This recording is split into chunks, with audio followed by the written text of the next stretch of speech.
game? Is that? I don't want to fight my reflection. You don't have a choice. Round 1. Someone said button check. Ladies and gentlemen, it is a Tanya mirror in grand finals of the Middle East. Let's go. What?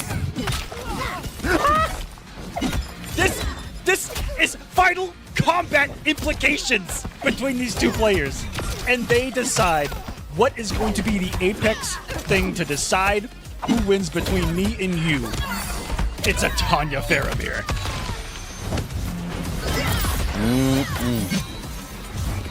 Let's see how it goes, all right? Oh my god. Fair that didn't connect. Full combo, here we go. Beautiful stuff right here. To the corner we go. Goes up for another buff. Gets the low. Oh my god. I thought that was going to be a full combo. I was about to lose my mind. The throw. Thought we were whipping, but it was set up the entire time. Overneath with the read and Tekken Master. I get a lot of damage off it though. That is one thing that she's kind of been in the department of lacking in this current meta, has been damage versus everyone else. But man, she's got some cool utility, and that was cool of an outro. Faysal drawing first blood. It's low again and waits like a full combo this time around. Tekken Master try to put himself on the board. The movement. Off the back dash. Big damage. Close a buff. Yep. 2 of them teams. There's someone right. Someone at Sparks is just smiling hard. Oh, big time. Oh, once again, because why not? If it ain't broke, don't fix it. So holding the lead. Jump to the, I think he wanted to test Tekken Master's up block, even in the recovery of his stance mode right there. But hold on a second. Fully loaded now. Now he's got the throw. And it was up block punish. Was it close enough? Game 1 goes to Faysal here. Again, Tekken Master has plenty of room when it comes to games. He can lose this 3-0 and it would still go to 0-0 afterwards. Are they gonna continue what has been quite a surprise here?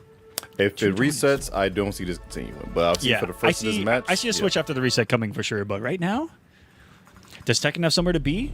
Does he want to maybe try to test this Tanya immediately? Turns into a counter pick war? Tanya. Raiden. Let's see the first start. Did Kano. I just hear another Earthrealm invasion happening from someone who I also thought was not in the game, Tento, at all? What are we... Who are these characters? Raiden's on the screen. What is going on? Yo, the script y'all wrote today in RS is crazy. I didn't read this part. I wanted to be a surprise, but I know the script was this good. Oh my god. That's because Tento reads the script hasn't changed in a year. You're right. They got us. They got us. They got us good. They got us good. Raiden Kano. Still a classic. Just like his own team of Baraka Kano, you know, that the general game plan has not changed since day 1. Something special. It's still there. Cell. Damn, yeah.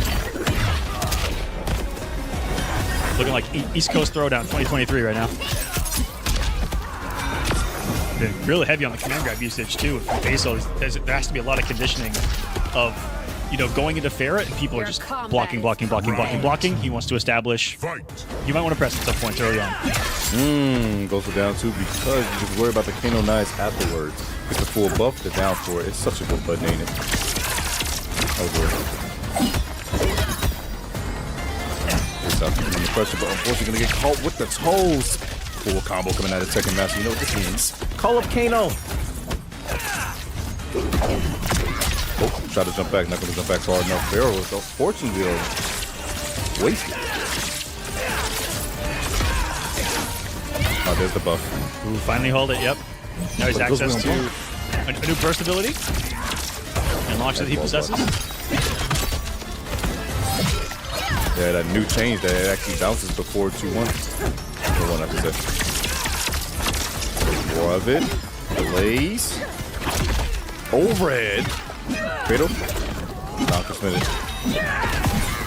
There it is. Now it's going to be a breaker. don't want anything to do with that. It's easy there. The whip it survived. It was almost there though. Wow.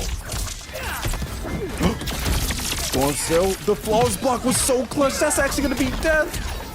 You didn't have to do this. You could have just ended the combo the other way. And he got lucky.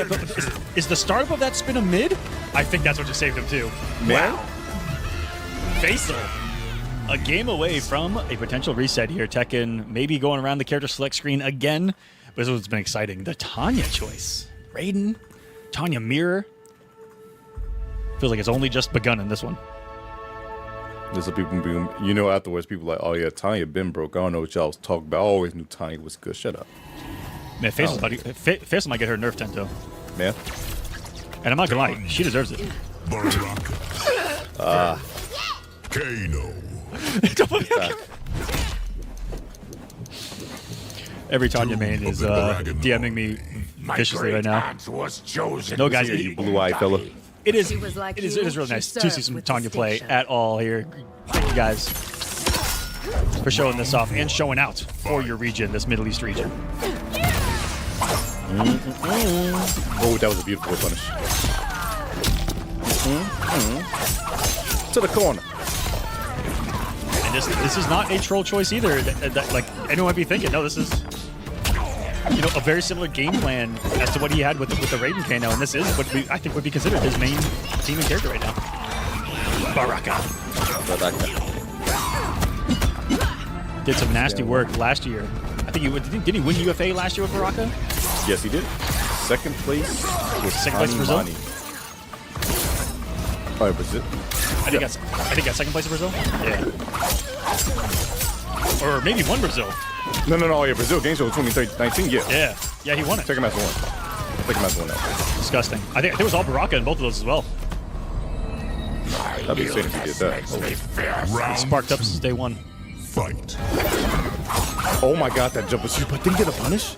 I'm shocked that he gets one. Look, it was a perfect jump.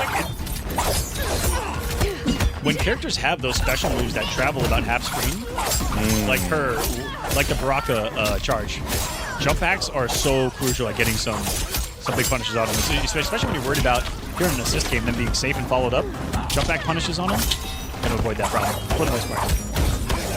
Harassment right now on display from Tekken Master.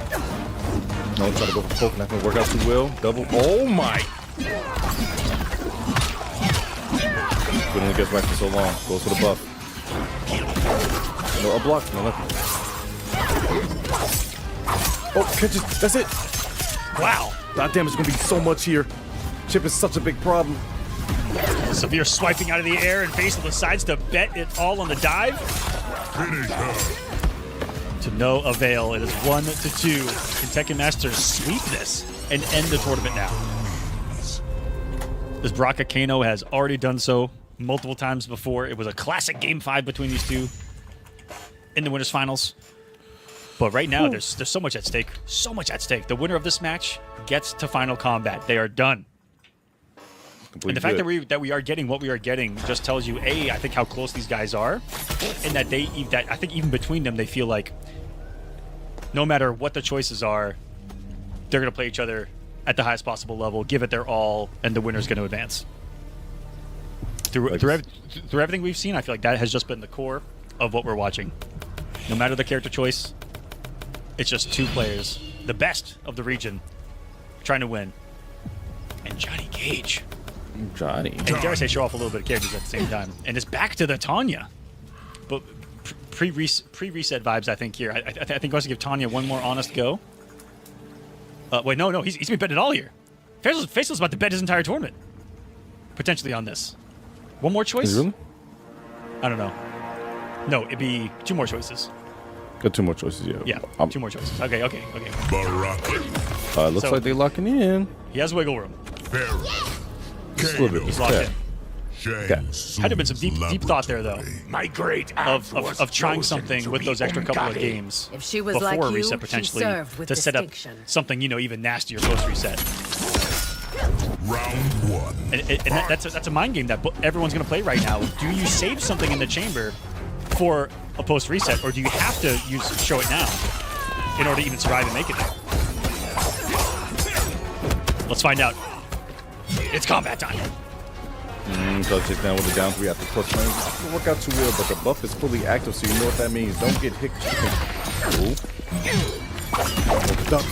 Armors afterwards. Doesn't call up there at the right time, though. He was down 3 with that. Grab. Balls blocked. They're dunking punch. Whoa. Face out. Beautiful. Tweedy activated his trait, and man, look at the lack of recovery on that thing. Giving him a flawless block the first time around. I thought he was going to be punished there. Oh, it's gone. No way. No way. That's how you're ridiculous. That conversion is crazy. Seems to not matter the character that's in his hands, right? It's just incredible talent behind them that has taken a round. And Faysal, a reset point with Tanya in this tournament. Fight. Try to be down there. Somewhere the Elder, wow, one of those knives caught astray, but somewhere the Elder God's got to be smiling seeing stuff like this. For a combo, oh my goodness, face out. He's playing so different. Punish. Beautiful stuff right there. Second master, don't count him out.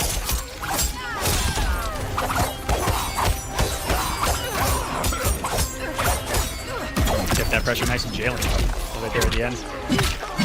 The side switch, yes. The Wolves of Trade 2, I love this. The blocks. Oh, gets back throw. Huge. Nice offensive sequence there to keep pressure going, even post knockdown. Gets out armor. Time to guess again. He's going to avoid the guess by sniping out of the air. If she would have landed, fatal. we could take it. Falls block was nice. Oh, wait. Poking spell. He falls blocked it. Still went in the fatal. Not going to work out. It wasn't quick enough. Oh, you have to respect the decision. But, I mean, in what world do you also not just take his breaker right there just in case? Yeah. Would have been better for you to do in the top one to this last round. So close. Waiting. There's no way you tech that. How he's ready. He baited the throw by doing that. Yeah. Punished, man. Because the buff too. Oh my goodness. Oh, caught on the startup. He's above that. Tekken. So makes some really good decisions right now.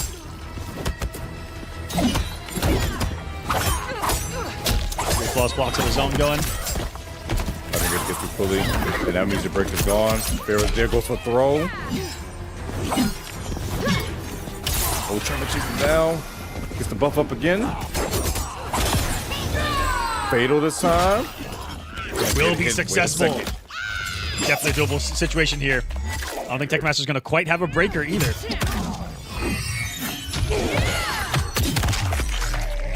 You wouldn't go for throw. I think fair grab for sure. Oh, chip. Goes for throw. Right into it. Oh my god. Faysal has reset this bracket against Tekken Masters Baraka with Tanya. Unbelievable. This tournament is going to continue in the hands of this man Faysal, trying to show off, show on, show out. Everything in between.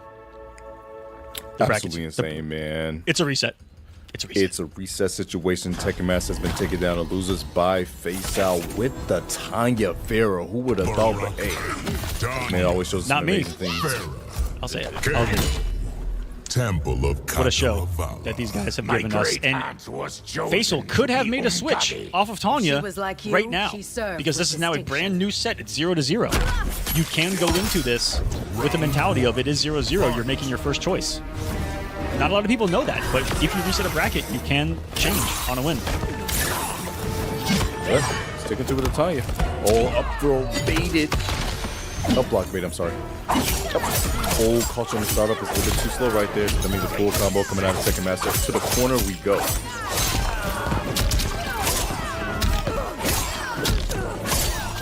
One, two, 337 for you. Trying to chip away. Beautiful pull. Oh, just mashing his Tekken Master right now. Respect. Take that chip.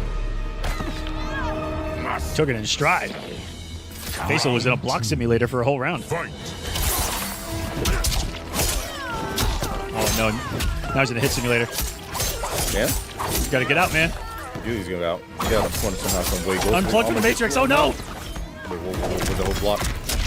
All right. Looking for it again. Why did that whip? Wait, he got whip punished for doing a string on block.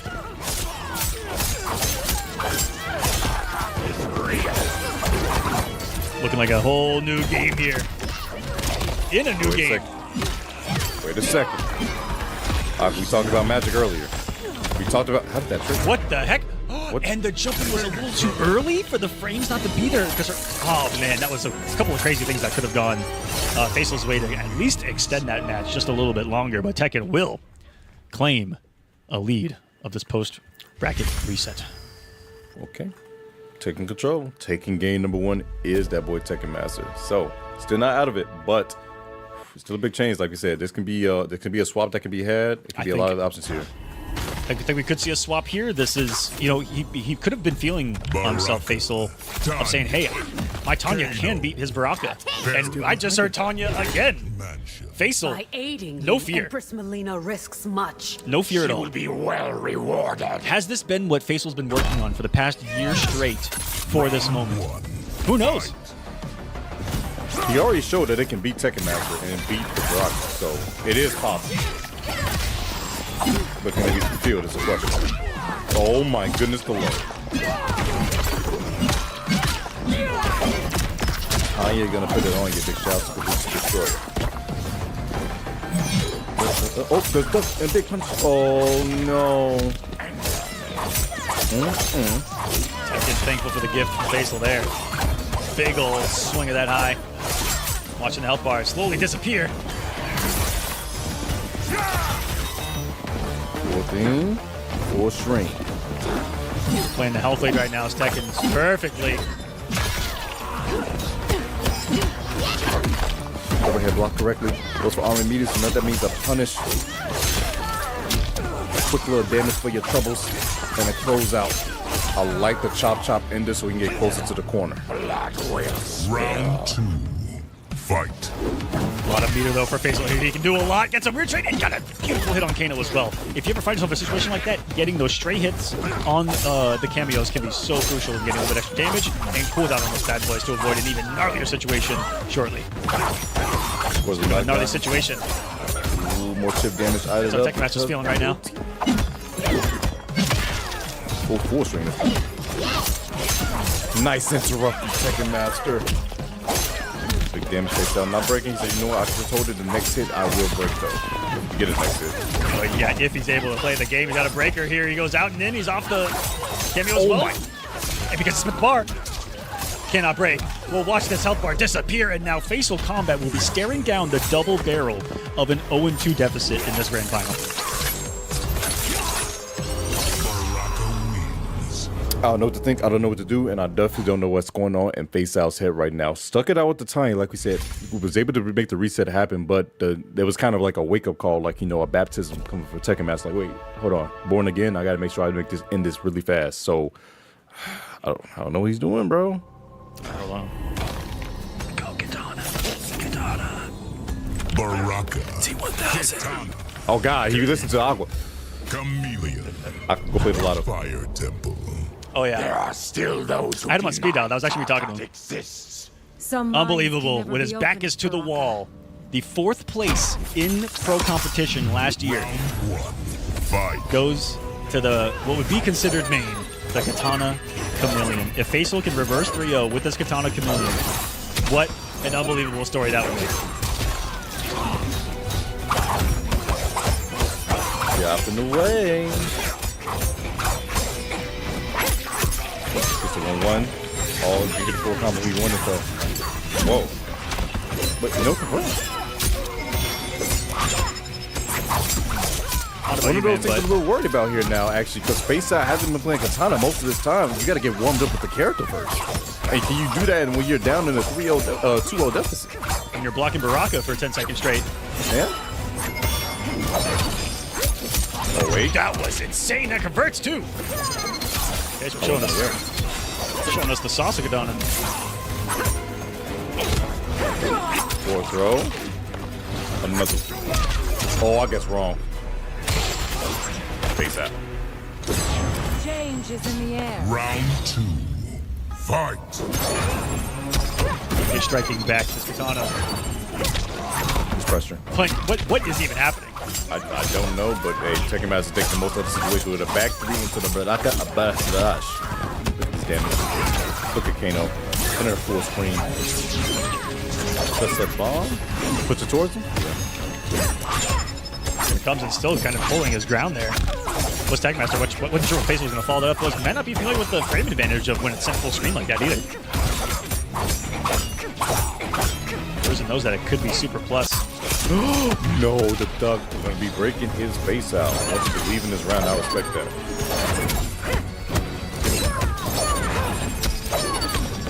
Bro, the fan toss would be annoying, but unfortunately, pressed into at the wrong time is going to feel very bad. Face out, what you got? Nice flawless block. A throw. Pokes. Hit it here. Air barrage. Tekken Master is one round away from securing himself into final combat. Fight. And being the very first human being on planet Earth to be a final combatant in Mortal Kombat 1. Looking for a piece of that. I believe at Final Combat it's $150,000. Man. Got him! Wanted you to press the button right there. You fell for the trap. Face out. Gonna capitalize on the damage. 348 into another wind bomb setup. Push it towards. Wait, you just got hit? Bombs ahoy. I think he thought he was going to hold it. Open the special once again. Nice falls block, negating some of that chip. Overhead block correctly. Melina ball rolls there. Goes for back throw.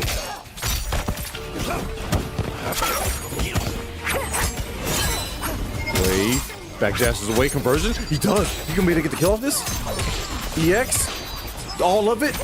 Wait, it's in the full screen? I think maybe missed one straight fan, but it's going to be on the one. Getting close to doable territory, but the early armor. Getting a round on the board for Faysal. This is not going to be a 3-0 post reset. It is still a match that switched to Katana. Chat, we got ourselves a ball game right It's here. looking good. It's looking good. It's good right here. This is what I like to see. All right, this is what I like to see. Good old-fashioned Mortal Kombat. 2-1 now. Tekken Master can, he's seen Katana now. Does he have any kind of choice that's specifically for Katana? Or is he himself rocking out with what has been the main squeeze this whole time, primarily? Baraka. Katana. Well, that's what I just made Kano. in the character selection. Treasure To get back into I this see grand you finals. and I worry I think about he my was switched to sister. Havoc anything. I Right don't to know. be And concerned. Homeland doesn't feel like his style. If anything, I can see he might pull out a Geras. Round 1. Fight. Maybe. That's what I said. Let's jump in. Oh gosh.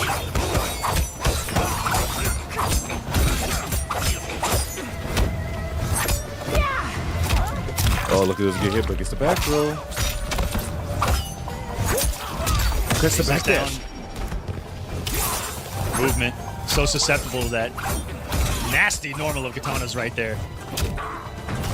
Very advancing mid, and that was a nice delay into the quick overhead that the Melina gives you there. From Chameleon, what's going to be post knockdown? Are we setting up a bomb? No, it's Jade. And where are you flying to? That was almost so cheap. This fourth though. Oh my god. It's not okay. Guaranteed damage is never okay. Oh wait, she was still low. Katana, the limbo champion of Outworld. I didn't know this about her, but we've extended Katana's lore. Because she was doing, since she did the overhead fan, she actually was still in the crouch in his state, which is why she went under the high, which is crazy. For the second Tekken Master, trying to weather it up, trying to push through. 378 in the corner, Kano's there. I like this cancel to a back throw.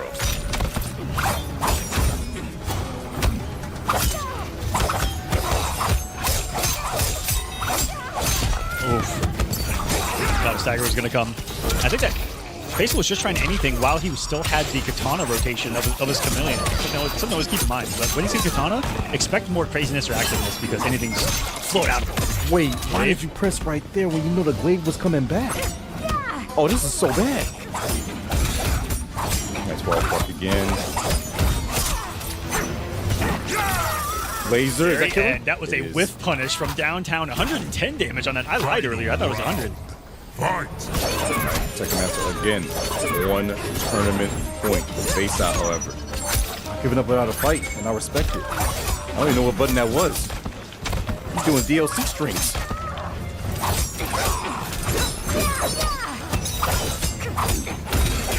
Nice fall block to gain chip once more. Oh my god, got a toe stomped on. Got caught at the wrong time. Wait, face out. You gotta capitalize on the damage. Got to.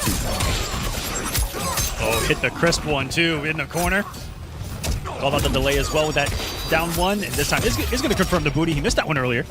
And put Tekken in quite a situation here. We are about to go the maximum distance imaginable. If he can get one more. Tekken's on the hunt though. The duck!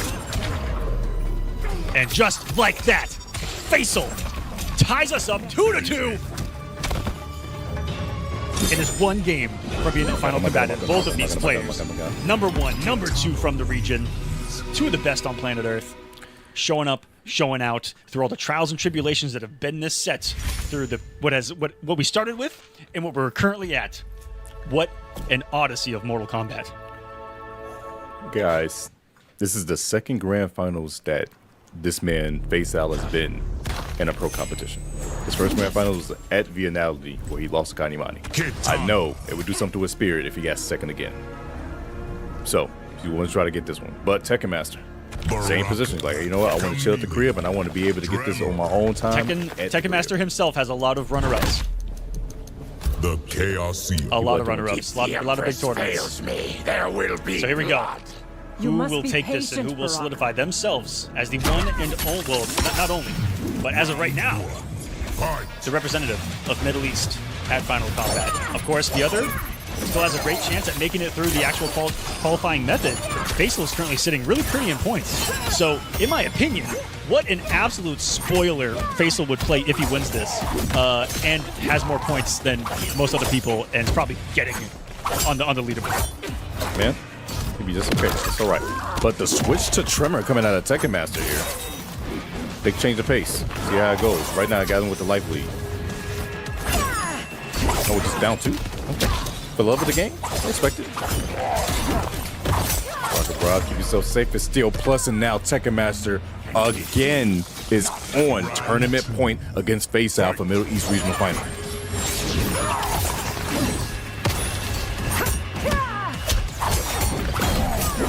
The barrage offered early, but got there. folded instead. Tremor's been saving an awful lot of people on hit tonight, Tento. Yeah. Block the ball roll. Oh, this is so huge. This might be over for Faysal just like that. Just like that. Tekken Master. It's the extension to dropped it. No, not like this. Not when it matters Don't most. you dare. Sick air fan combo too. Faysal will say thank you. But they dropped 2. Both was dropping. Oh, but he took the hit early to avoid the aftershock, but wait a second.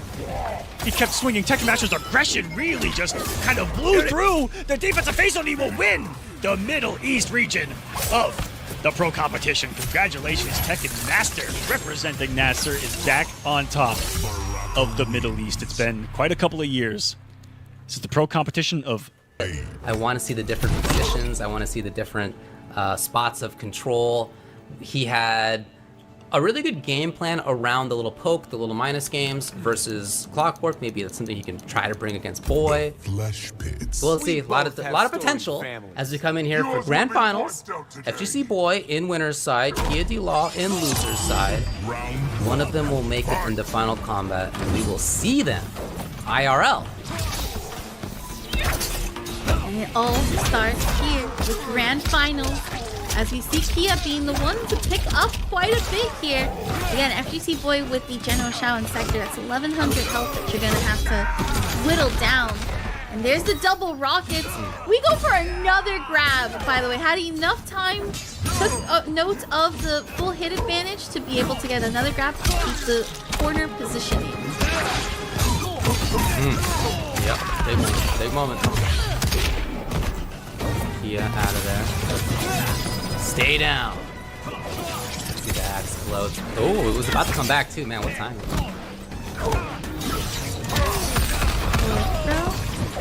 back. Yep, you do get axe back.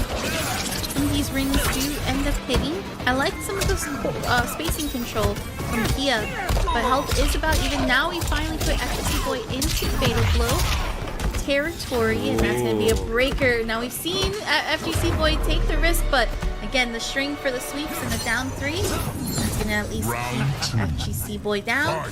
Kia D-Law up.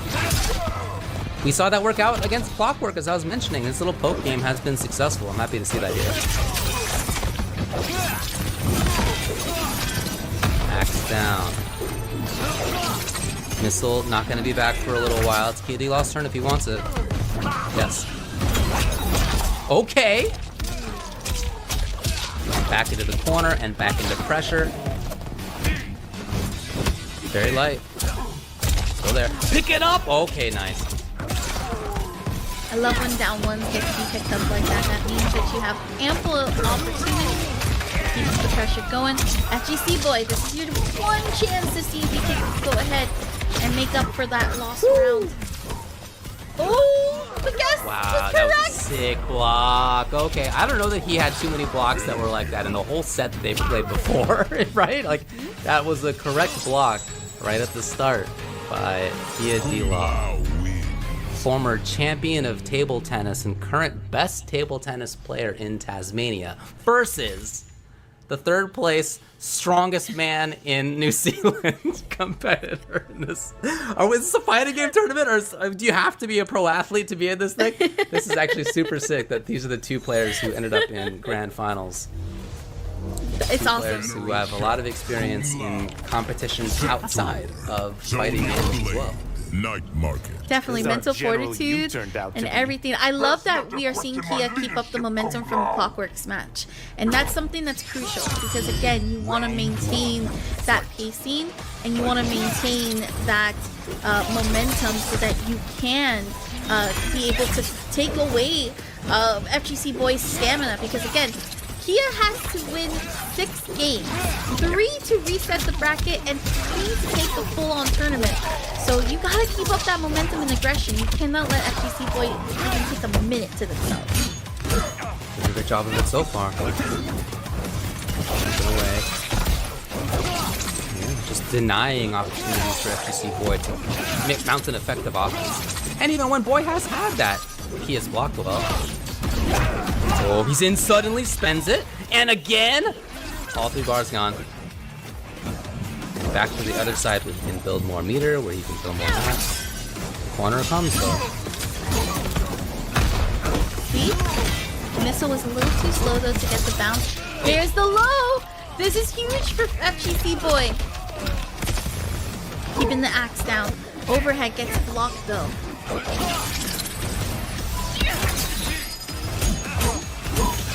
To bring out another missile, but again, He hit the missile.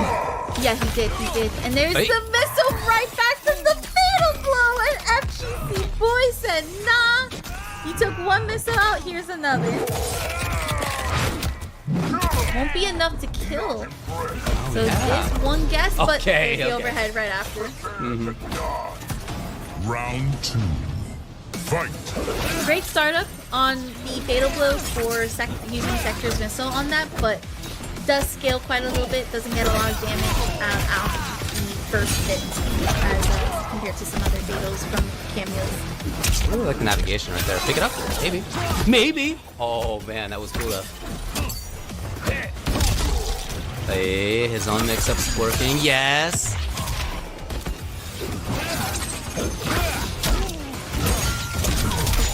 And we're gonna see the you gotta double hang out, though. rockets. Oh, and we actually whipped on the ambush overhead, but again, not enough to get a range from the jump 2 to pick up. He just wants to chip. Okay, he's right. Have you trained for this? Final Well, we're round. starting in the corner. Fight. Boy threatening quickly. That's what I'm talking about. The ability to move forward under that missile has been huge so far. Great block. Okay.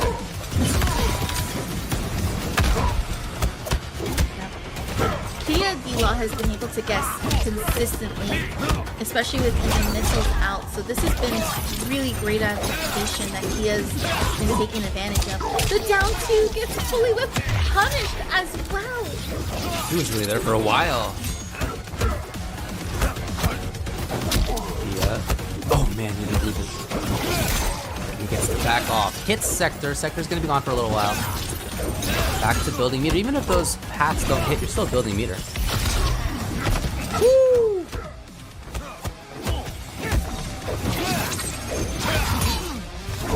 Stabs, okay boy. Moving relentlessly forward. That big mountain slowly tumbling down. Into the corner. Not close enough to get a punish after the recovery from the Lao hat. Oh, very Safety. interesting up block. No! No! Double the up blocks! Very nice. He's really bringing it all out. Like, the things that were causing him so much havoc in the first set that they played in Winners Finals when it was 3-0 for Boy over Kia just are totally different now. It's Kia with... Sometimes it comes down to this, with the correct guessing in the mix-ups, in his own defense, in his own offense. That's a huge part of it. But on top of that, it's his game plan of building meter far away, stabbing in, okay, it doesn't work out, back off, build more meter. He's got a lot of bar to do things like the armor into, say, follow-up into the spin after that. He's just got a lot of bar to work with, the way that he's playing. It's been very effective. I really like how it's playing out for him right now. And 2-0 is pretty good against somebody who beat you 3-0 just half an hour ago. Indeed. I like it. I really am enjoying how Kia's been adapting. I think that right now, what we're seeing here from FGC Boy is maybe taking the time. Has a lot of games to work with. Remember, again, it's all about stamina, right? So Kia has been able to keep the foot on that gas pedal, but gas is going to run out at some point. So it's important for Kia to maintain that foot on that pedal, but also for FGC Boy to see how much we can actually whittle down and take out Kia's stamina. No EX follow-up on that. Oh, okay. Ooh, no son need to call though. He gets to back off. Now he's down in life, but he's got a lot of meter to make. He's got a long stage to get through. No, try to swing it. He's gonna hit for big time. With the round even? Yeah. Yep. That multiplier, thanks to hitting the cameo. Round 2. It hurts so much. Up. And I do want to see FGC Boy kind of have that menacing walk. We noticed it before and all throughout the games that FGC Boy was playing. This is the boss character, just walking up, ready to play the defense and walking menacing. But we have not been able to see that from FGC Boy until now. So I'm hoping we can keep that up as well. He is long, gets hit by the liftoff. And then that is going to be able to get the overhead. Second overhead, putting for the hard knockdown, though. Oh, he still stood up there. Nice. Yeah, tried to convince him to crouch there. Confirm. Pretty easy single hit, confirm. Hey, Sonya! Oh, we going. We're catching out with the fatal blow. Yeah, absolutely right. Can I see some mashes, please? I was gonna say this. I think this just scales naturally. Okay, no, we are gonna be able to kill. That was a little scary. Sometimes Kun Lao's fatal blow, and you can kind of tell here because there's no flames around the number. Sometimes that fatal blow scares me because it doesn't kill. It doesn't always kill. 1100 health. Shout. His calls on second teleport cameo assist. Amazing. His success rate is incredible. Ooh, there's the overhead.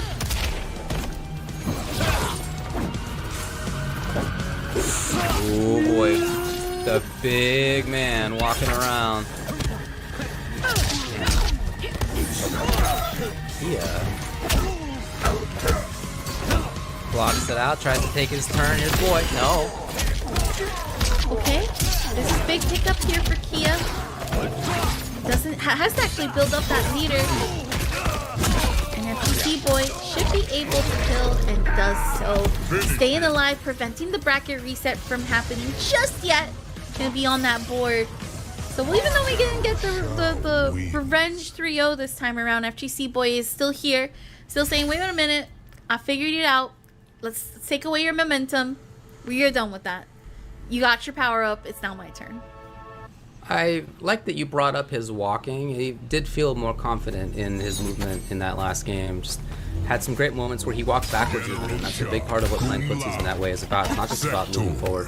Ultimately, you, of course, you want to, but it's the point of it. Sometimes you need to walk backwards to get a whiff punch, or to make the opponent scared of a whiff punch to let you in. And he did that stuff really well in that game. Yeah, I was sensing that the first two games, it was like, you're playing a little too scared, a little too hesitant. Now I'm seeing the FGC Boy that we were seeing earlier on, which is this dominant, like, I don't care. I am Shao. I have the health, and I have the buttons, and the power, and the damage to do whatever I want in this situation. 6'7", dude. Pulling the truck. Exactly. Strong man thing.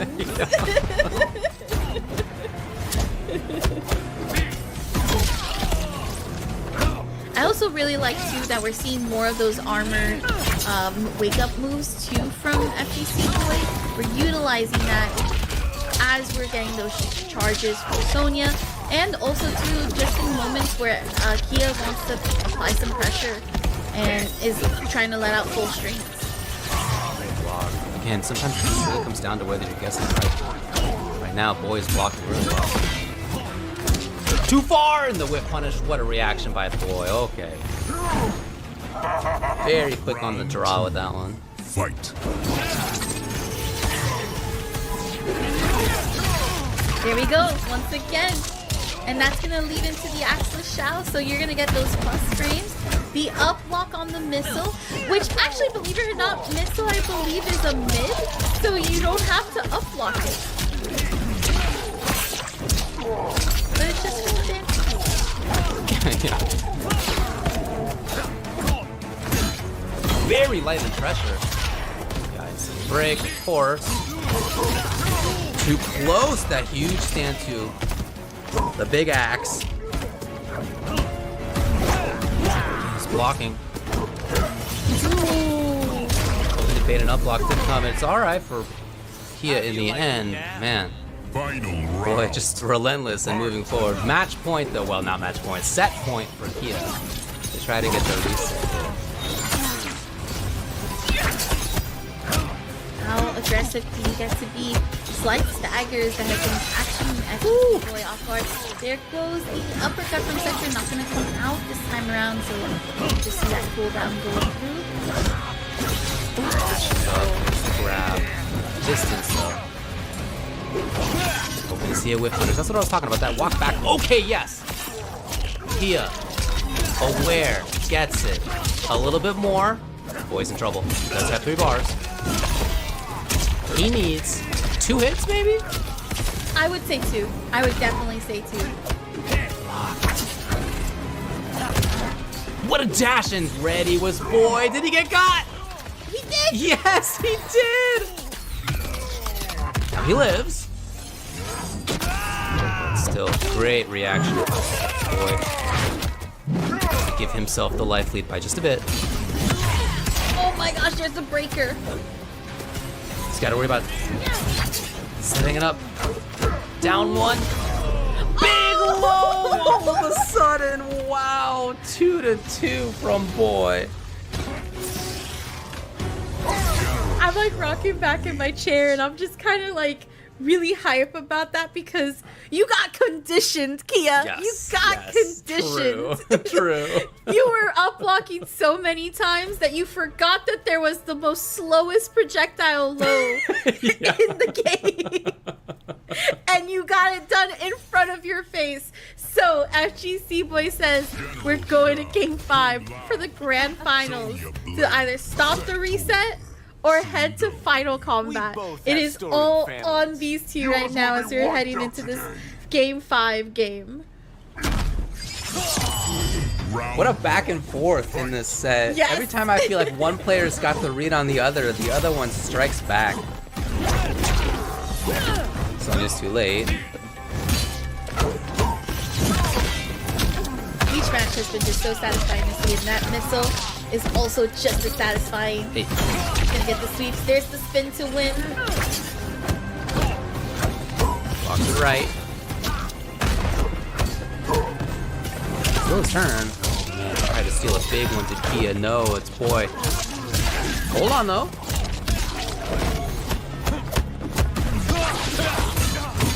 Yup. And there's some characters maybe you can get away, but that stand 2 is gonna be too fast for that. Here is match point, tournament point, final combat qualifying point for FGC Boy.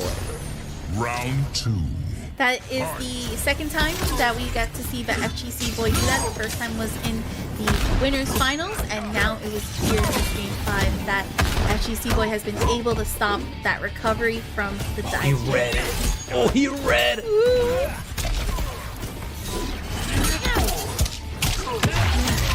Sonya was able to release the ring, so that did a little bit of hit advantage. A really nice timing. Here for Kia. Grab. They have not worked out often, but this one does. There's that relentless movement. Forward. Double. You get to pick it up. Okay. Gets the corner out of this. Oh, it's dangerous. Kia's in big trouble. Got him. Boy. That's one bar. Break He is needs coming. more. Oh no, he used the bar. He used the bar on the wake up. That's a throw. And FGC Boy is heading to final combat, taking it 3-2 with the Brutal and qualifying in the Oceania Regional Finals with Shao. What a set. Again, that back and forth, constant in that set. That was so cool. Man, hats off to this whole scene. That was a sick top 8. Everybody played great. There were close matches the whole way through. Some awesome 3-2s. How many 3-2s? We just had like 3 or 4 in a row. Yeah, that was awesome. Great work to everybody. Look at these results. FGC Boy, as you rightly say, qualifies into final combat. Looking forward to seeing that mountain of a man towering over all of the competitors out there. It's going to be so sick. I'm really looking forward to that. But yeah, he does it. And I want to say this too. Every time that there's been somebody who qualifies out of the Oceania region into Mortal Kombat Pro Comp or the other Pro Tours that we have, it's been somebody from Australia. Go. Now, we will find out if the score is being 0-0 here or if they did just end up playing the first match off stream. As soon as we know that, we'll let you know. But this is it. Grand finals time. Who is going to final combat from EU East? All right, it's being remade from 0, so ignore the score above you. I promise you they didn't play 2 matches. There you go. There you go. What are you talking about? It says 0-0 the whole time. Oh, wow. Now, right. The one thing I'm really curious about is, does Makoran have the defense that can finally block these tremor low ground pound setups? Because Anas has hit 100% of his opponents with that today. Well, I'll tell you one huge thing that Makoran will have at his disposal against it. Armor that can't be broken by those setups. So, if anything, even if it's not a case of blocking them, Makoran might be able to just armor through a lot of them. But has gone for the Serena. No tech on the throw. Makoran, a breaker in the back pocket. Oh, owie! We start to see that bowling ball immediately come out to play. Okay, wait. Fatal blow? I mean, I know it's 1200. This is the true test. Will it kill or not? It's Ashra no, Fatal this blow. has got to be enough. Surely. 1200. I mean, I think it is going to kill because the Ashra bit always does the bulk of the damage. Go on, Ashra. Do it. Do it. Oh, just enough. Just about. Just about. And it was 506. Woo. Hey, the one character in the game that you can afford to bet against Fatal Blows actually doing more than 1200, it's going to be Ashra. Yep. And we see it. To open up the grand finals as well. First round is down. Ooh, all right. Counter hit confirmed, but no meter to get anything more out of it. Ooh, the anti-air. Anas goes for the jump in, big knockdown. Didn't fully believe in the tremor, it seemed. Didn't want to let it rock. We have seen Anas turn that into a full combo. Normally the sweep, or sorry, the EX low trip doesn't turn into a combo, but a well-timed up punch from Tremor will deal with that. Opts to keep plus frames out there. I like that Anis in this situation isn't afraid to do things with gaps in, because if there's only 1 meter, is that going to be worth Makoran spending it? Well, that's the case. Just because something can be armored doesn't mean it will be, because you might want that, you know, you can save that bar for a big confirm into huge damage or not.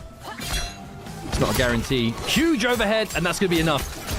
Makoran is going to take game number 1. 1-0. We have to remember, though, going from losers has to reset the bracket first. 1 match down, 5 more to go. Will we see it happen? I think it's just purely going to come down to that neutral. Anas's just rush down and all of the crazy situations that Tremor's bringing forward, it's all point blank related.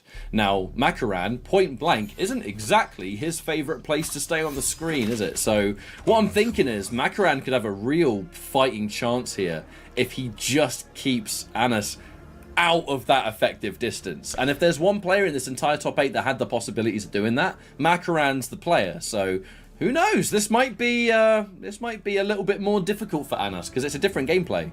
But then at the same time, you know, we've been seeing Anas play pretty much exclusively Havoc Tremor today, and maybe this is what we're seeing him wait for in the character select. Plays a lot of different teams. Yeah, I think I've seen him play Havoc Scorpion more than anything else. But we have seen him pull out the Havoc Movado. We've seen him use Havoc Jax. That's another one. I've seen Havoc Darius from Anis, actually. Yeah, like there are definitely other potential cameo pairings we may see. It's just a question of what does Anis think is the right choice. He does have a safety net, right? He's got that winner's bracket to play with, so he can experiment.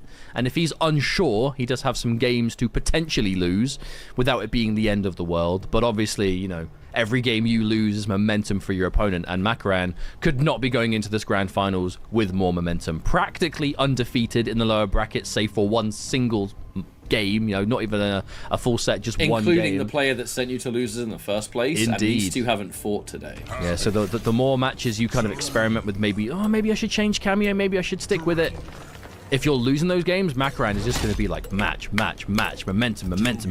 But it looks like he is going to stick with the Tremor, at least for now. I could be doing that commentator thing and just like massively overanalyzing it, which I've always been guilty of. It looked to me like Anas had to seriously think about going Tremor in that second match. You know, really had to consider the options, because one thing about these Tremor setups he needed a toilet or something. That's, mate, if he could go that quickly, I would be impressed. I would just give him the tournament on principle. Power you do not possess. Oh, counter poke. But what I'm just saying is we've seen Tremor this entire tournament, but don't be surprised if at some point Anas might go for the swap. Well, looking right now like it might not be necessary. This is a very different change of pace. As the mix-up is good, and that's going to be the round already. No? Okay, hang on. Now, the thing is, how much resources does Makoran commit to this comeback, though? Because it's round 1, so chip prevention is not going to be there. Never mind. And you can definitely afford to take those risks if you're an ass, because you're definitely not dying in 1 or 2 hits there. Well, unless the second hit is Fatal Blow. Oh. Now, unfortunately, that is something that can happen with Tremor. I'm not fully aware of what causes it, but sometimes when that ground pound hits, he only does the 1 hit, so you don't get the confirm of it. So it's if the first hit has to connect for all 3 to come out. If your opponent's cameo is on the screen when you hit it, I believe it stops the all 3 coming out even on hit. Ah, I see. That's actually going to be good for Makoran with how much times he calls in Serena to sponge things. Yeah. And it will mean that a lot of those kind of multi-ground pound low options, you know, the mix-ups that we're seeing with the ground pound, the 2-2 to complement it, might not be as much of a thing. All right, Dark Stance again, looking to possibly get some kind of reaction. You have to watch out for that roll, however. Makoran taking the chip while he can, still finds it! Not a huge damage off of this, though. It does cost the whole cameo bar. Not terrible damage, but it's not the be-all, end-all. Huge. Oh, no! Okay. Not only was that just the hardest call-out of a wake-up button from Anas, it was wake-up forward too. That was not the fastest button. Anas was just ducking the whole time. Okay, we're talking confidence. That one match, that first game, clearly has not been too much of a problem, because Anas is still woke up swinging. Took that little bit of time in between the games on character select, you know, really kind of thinking it through, and whatever he changed, it's paying off. That's the kind of game that on the winner's side lets you breathe the smallest sigh of relief. I mean, by all means, keep your head in the game, right? But being able to, like, get that second game after a rather dominant first one that your opponent does against you, at that point, you're now back to 1-1, and it's like, you're kind of remembering still that I am in the winner's bracket now. It's just 2 more of these, and the job's done. And I just won in really comfortable fashion, right? So, Anas. Well, let me put it this way. You know, it's best of 5, but they're 1-1, so it's now best of 3 territory. Anas plays Combat League all the time, you know, plays online. You're a Combat League set away, time-wise, match-wise, from going to Final Combat. You know, think of it that way, maybe. Oh, the whiff! I didn't even know that could whiff off of that range. Nope, I've never seen that whiff in my life. Oh, 463 again. Oh, Tremor took one for the team there. Makoran, either a little bit too early or too far away for that to connect. Lovely whiff punish, though. Makoran, reverse message sent. Yes, you took the last game comfortably, but boy, you better stop that whiffing. But he has gone to Chameleon. I think the adjustment, though, was we saw a lot of rolls into Tremor from Anas to just go straight under most of what Serena's doing. Yeah. So if those projectiles aren't working out as much in general, then yeah, maybe the change is worth it. We saw the catch. Ooh. It's going to just allow Makoran to just be that tad bit more explosive. And against Havoc, you might sort of be able to match that chaotic energy with your own. Uh-oh, there it is again. The setup to end all setups. It looks so unblockable. I know it isn't, but it looks it.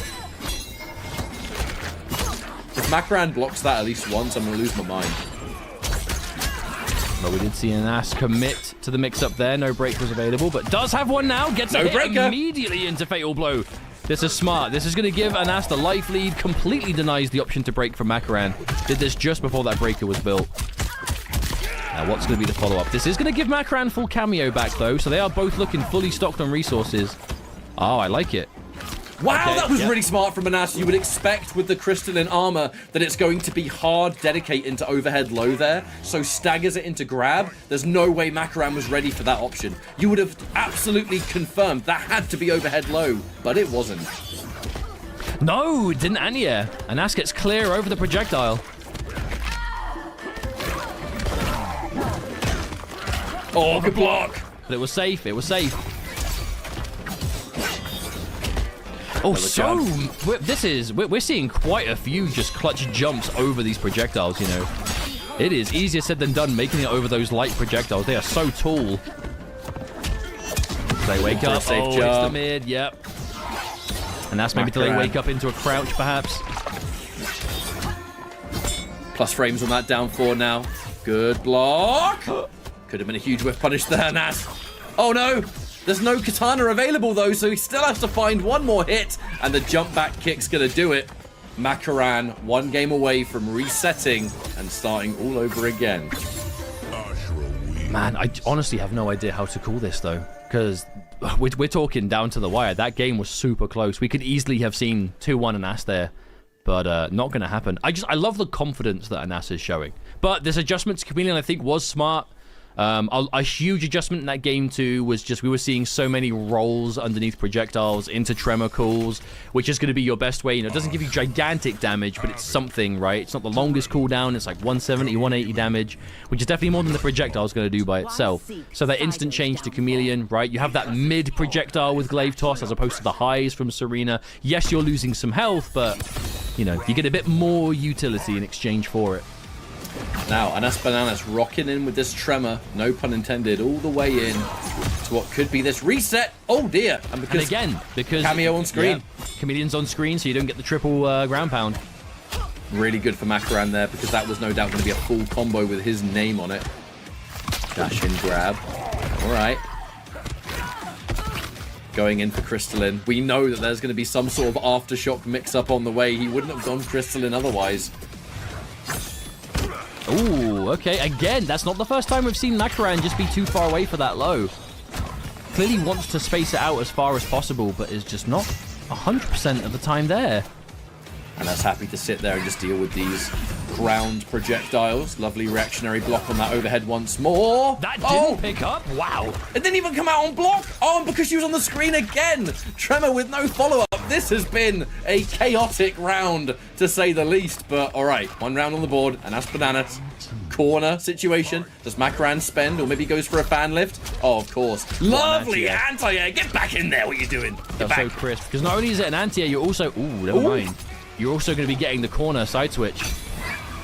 Okay, this time we saw Makoran make super sure he was close enough to get that load. Okay, that is disgusting!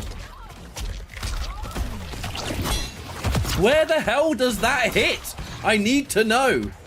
Okay, Makoran gets away thanks to a gap. Has some advantage here. What do you do with it? Again, the delayed low. That was a naughty delayed low, you know.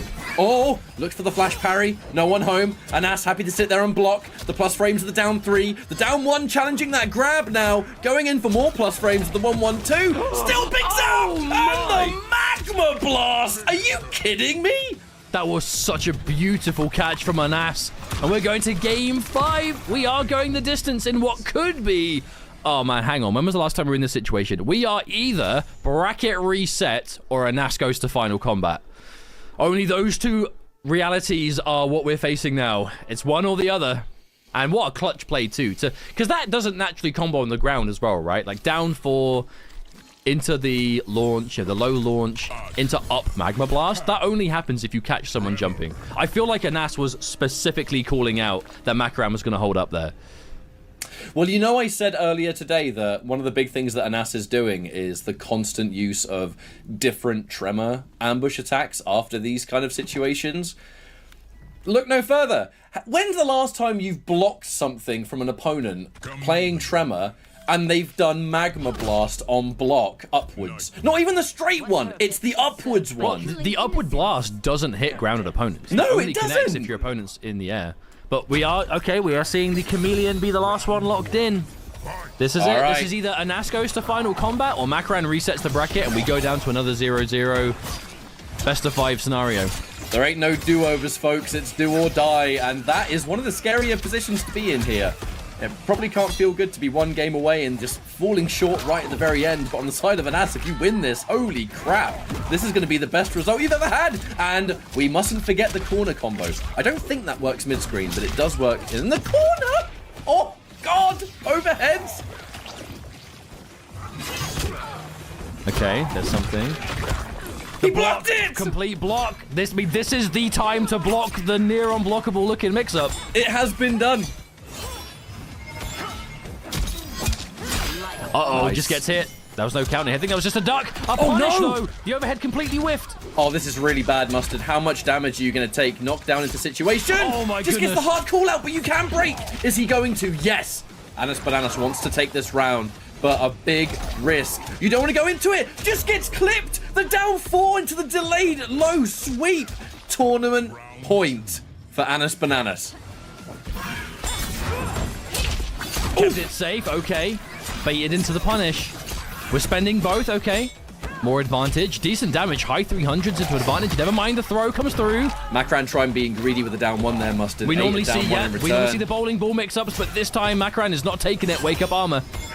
However, trading a bar just to get out of that situation, you need to have a break sometimes, right? And that's not going to be good. However, bypasses that low sweep. Full combo of his own. Are we going to go into reset point versus tournament point? Looks like it might be. Again, Watch the out. counter poke. The counter poke Nether Snatcher is almost 100% connecting at the moment. Good block. Interruption. No! No! Wait, That's is that it! enough? Is that enough? Oh, you're dead, mate. You're dead. That's 950 health. And that is 1000% going to be Anas Bananas moving on. Taking the entire tournament and guaranteeing himself for final combat. Blocked the mix-up once. We thought it was the change of everything, but he said, nah, I'm going to test you again. And this time you're going to eat it. Well done. What a result. Anas Bananas. I was saying it throughout the top 8, and I will say it again now it's finished. This is, without a doubt, the best I've seen him play in this game so far. And he plays this game a lot. So to see that... Space of time. I'm going to completely stop my talking point because at Vianality mere months ago, last month actually, wait, yeah, it was last month, wasn't it? Don't ask me, I wasn't there, I was dying. Beginning of March, I think it was the beginning of March. We're in April, I don't know, my concept of time. Anyway, when they fought in winners, this was the matchup they played, and VGY dominantly beat Kanimani with this team because it was an anti-Kanimani. Everything that he finds annoying to fight, VGY made a whole team out of. Yeah, that was the general gist. I asked a lot of players, some people that play Melina, some people that just know the players, and I was like, what was up with that, out of nowhere Melina Pharah pick? That was the point. It was genuinely just VGY knows that Kanimani hates fighting it, so VGY played it. But that's what I mean. VGY has that interesting character choice and did win this matchup at Vianality, so let's see if it happens again. These are two players who have done well offline. They've got a decent amount of points right now, and they're both players who I think are likely to travel, but, seal it now. Get that first place. Make traveling not necessary. Wake up buttons, by the way. And this is Melina we're talking about. I mean, she hurts. Overhead. Oh, huge jump. I didn't get anything more. Wow. Armor instantly. Okay, VGY starting off strong. And I mean, need we say more kind of about how it worked? It's just all over the place. It's super individual. You've got the unseeable overhead, the unseeable low. None of it does huge damage unless you get opened up big time, but it's just so irritating. Oh, counter poke ball roll. Making balls safe is really a huge factor of this team as well, though. Combo drop from Kanimani. Well, Melina ball roll is such a core part of her kit, right? It's so fast and leads to big damage, and it's out of nowhere with the range, but suddenly Pharah makes it pretty much safe. I mean, look at that. That to me looks like true safety. The VGY was just pressing after. Oh, another hit. Kanimani does not miss those lasers, man. So precise. Pew, pew. And that's it. Kanimani responds. And we start with big damage. Now, I know this command grab scales, but it's still considerable. Over 300 damage, right? It's worth it. The down one. These flawless blocks have been absolutely perfect for Kanimani. I don't know how he does it. But that's what you got to do against Melina, right? It's a huge part of the matchup is if you flawless block 1-2, the third hit becomes unsafe. But that's why VGY is canceling, going into the roll, making it harder to deal with. I'm really liking this approach of Kanimani. So Kanimani, when he got hit by all this, when they fought at Vianality, it was like immediately just constantly getting hit by weird counter pokes. It looked really frustrating and everything else. It just seems like he's playing a little bit calmer and has upped his defense against the team. However, that being said, VGY is managing to find some significant hits here, and the big point of this fatal blow, not only is it the damage, Pharah is going to be completely back by the end of it, near enough. Or at the very least, they'll be over that half spend, which is all you need. Best case scenario, you can hit Kanimani straight away and at least force out some sort of breaker. Grab! That's a full combo. Has to break it. Oh, couldn't catch. Tried to do down one roll. I've seen that before. Oh, shit.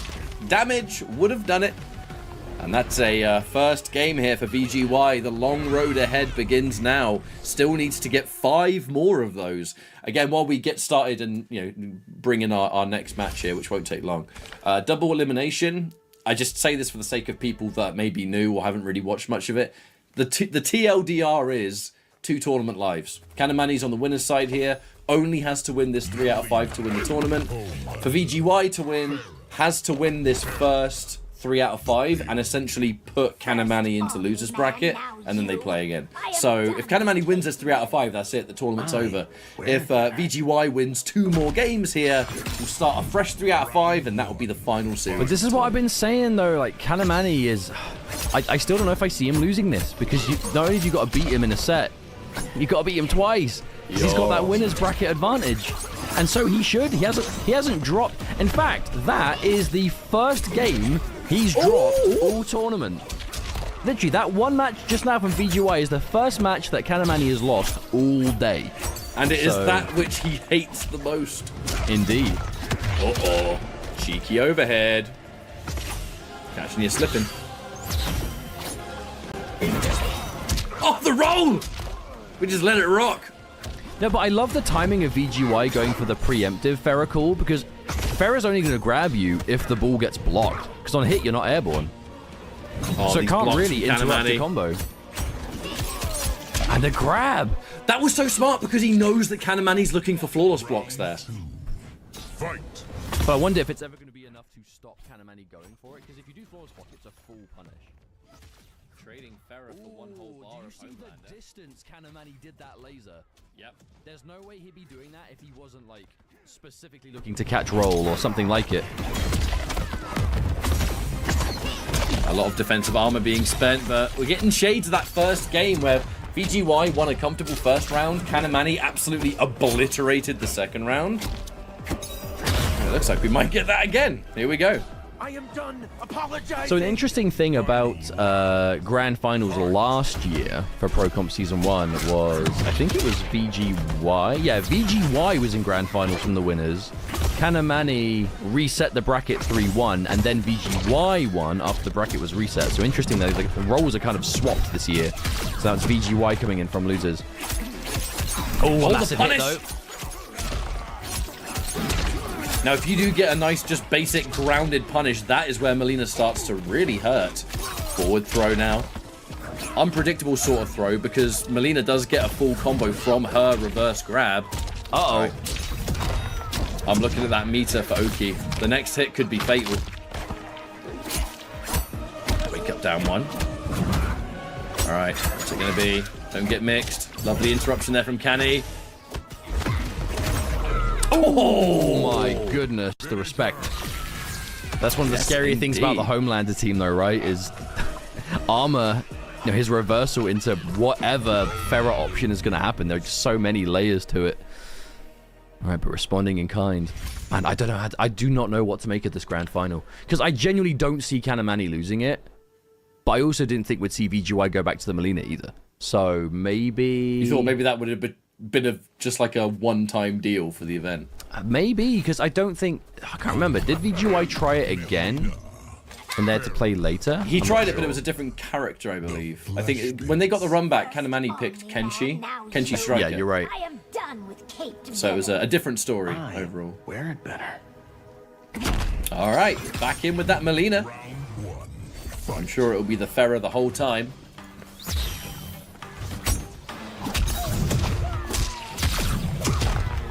Opening hit here from BGY. Oh, that whiffed. Wow.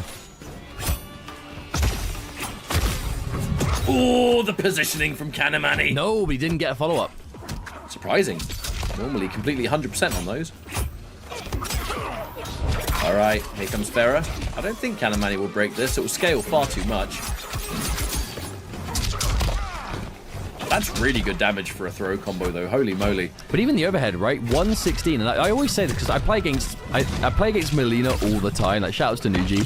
Like, that overhead doing 116, that is so deceptively high damage for a single button. Because you can't up block it either. Because if you up block the first hit, I think the second hit is still safe. It's so scary. And it's so much further range than it feels. Okay, VGY with the break. Okay, he's confident. Oh, the whiff! Wait, Farah? Yeah. Farah was still around. Oh, no way. Oh, the down one on wake up. Fatal Blow didn't come back, so VGY didn't have the option of cashing out, unfortunately. Fight. We did very much just let all hell break loose there. The whiff, though, Farah missing her mark. No, but VGY had Farah. I wonder if there was like a combo path available to him that could have worked there to extend enough damage. Oh dear, the pain train begins. All right, breaking 300 for that. Knockdown with the splat. Uh-oh. Yeah, Oh dear. Kanimani was always going to commit to that launch at some point. You're so used to the command grab. Kanimani 1 game away from qualifying for final combat nice and early. Just a brutality for good measure. I'm telling you, man, Kanimani with winner side advantage. I don't see anything different happening. I hope I'm wrong, just for the sake of seeing more games. And obviously, you know, there is a little bias there. VGY, UK fam, you know, he's one of the guys. Would love to see him go the distance and qualify in the same way again, but I don't know, man. I feel like it's Kanimani's year. I really do. He has just been so unstoppable in this entire, you know, Chaos Reigns era of MK1, be it in community leagues like Rips Arena, even now to official tournaments, right? Vianality, first place, demigod level event, qualifying for this effortlessly by the looks of things, and now still here. However, a big change coming through from VGY. He's going back to the day one main, the character that put him on the map, General Shao, wearing a out of season Christmas outfit. But Shao Serena, interesting. A team that I've seen him play in the past. I kind of wonder what the vision is these days. Oh, almost looked ready to catch that. Okay, yep, gets the extension with the buff. Now, it's actually been quite a while since I saw VGY play General Shao, you know. He's keeping himself as axeless as possible, it seems, on offense.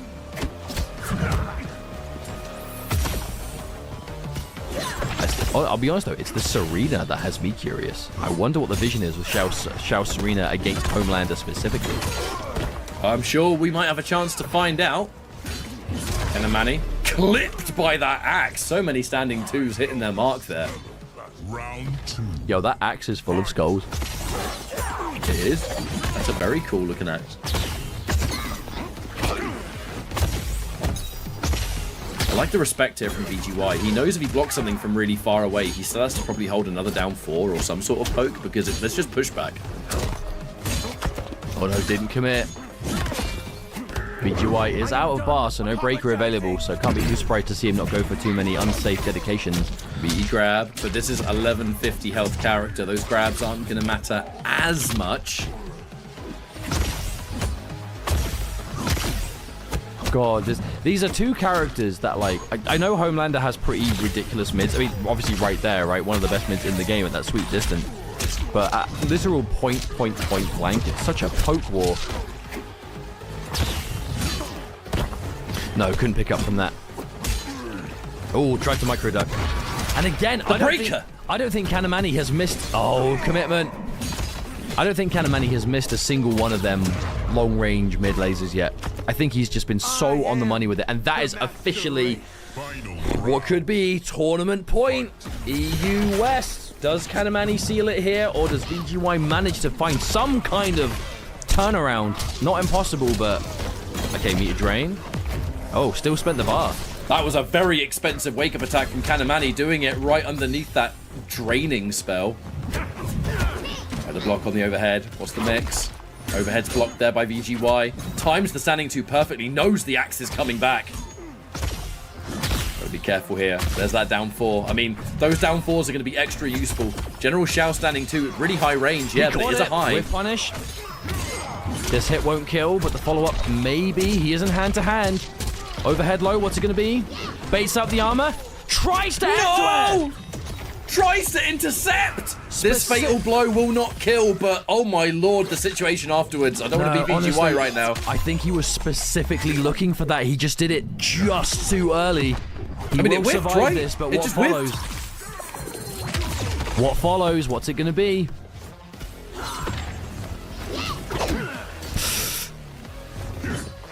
Oh, I can't look. I don't want to look, but I must.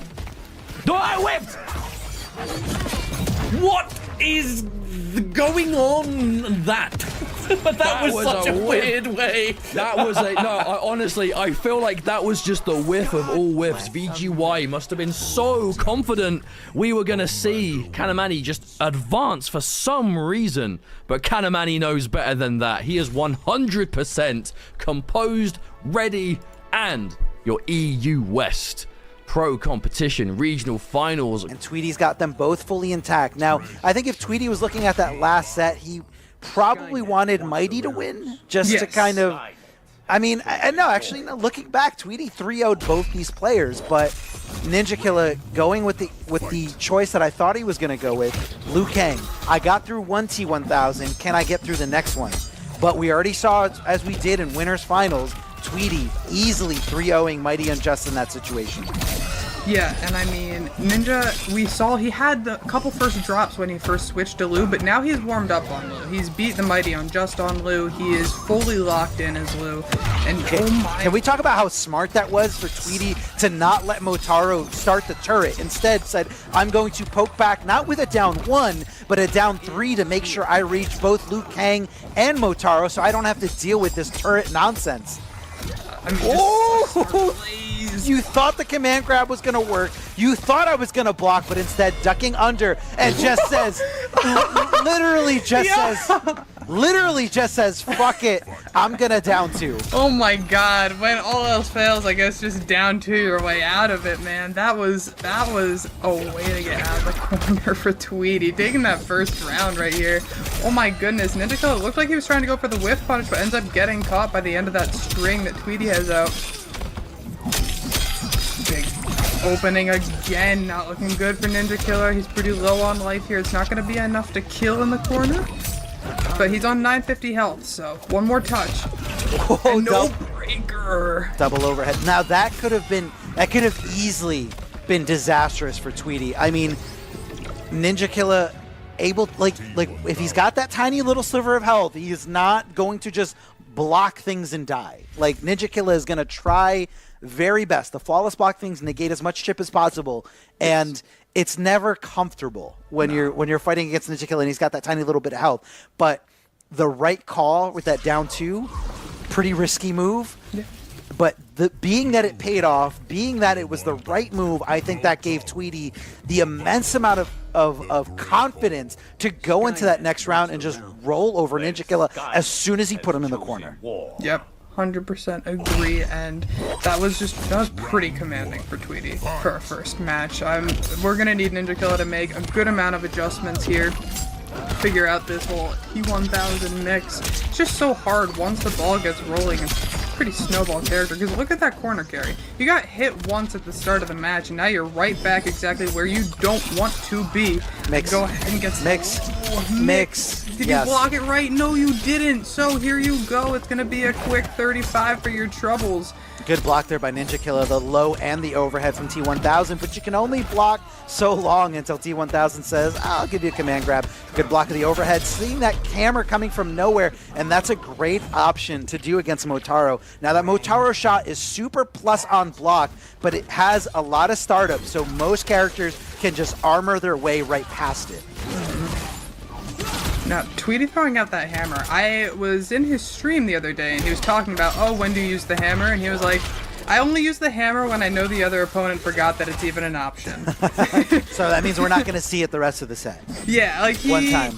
He was like, I'll just be doing everything else. They're looking for this, they're looking for that, and then maybe sometimes randomly I'll just throw out a hammer. It's a special move, it's an overhead, why not? Forcing the breaker, Ninjakilla, no bar to his name. Tweedy with one stick of butter here. Tweedy, I love these stand button challenges. I feel like it's a very hard thing to conceptualize when you're learning this game.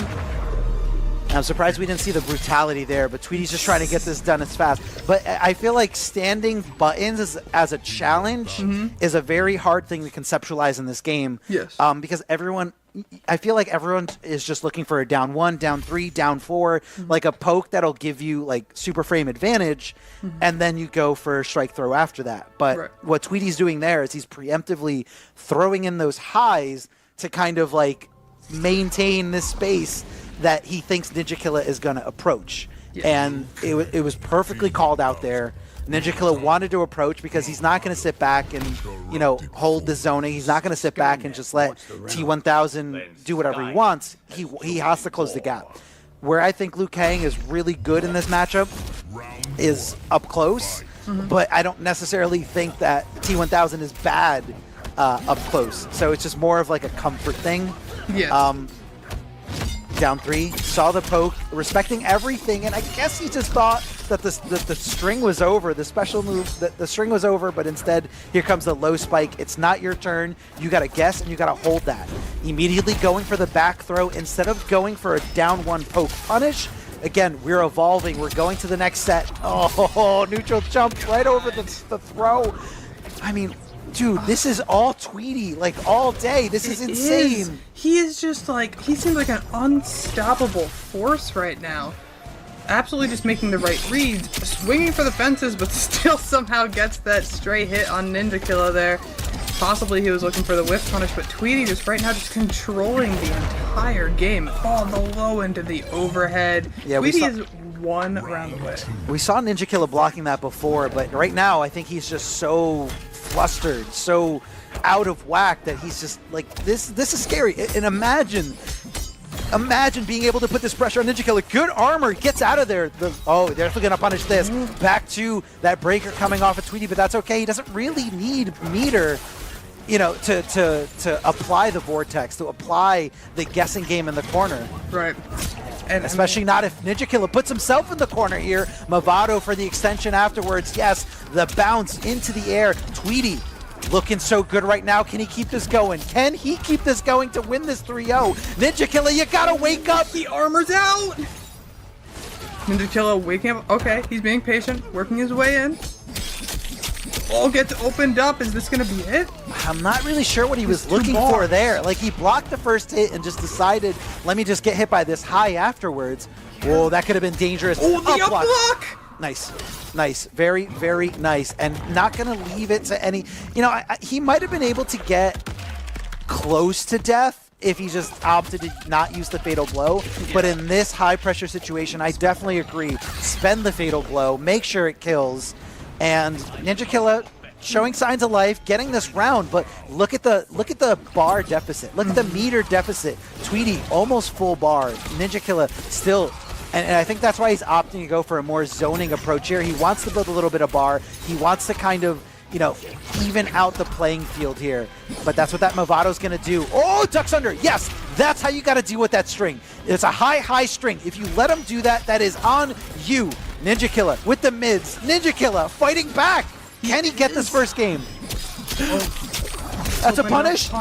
He overcommitted to punishing the Mavado, and I made a comment about that before. You don't want to overcommit with punishing those cameos because down 2 has a ton of recovery, and Tweedy is showing him why you don't do that. No, no, no. Oh, he's cashing out. Now, this isn't going to be death, guys, but this is a situation indeed. Neither of them have access to Fatal Blow. Ninjakilla is close to having access to Breaker, and Tweedy, no bar. No bar. Don't forget, last breath situation is going to come into play here. So you can't just chip him out, Tweedy. Oh, he just bet it all. He bet it all. He bet it all, or he just forgot about last breath situation. I mean, this is...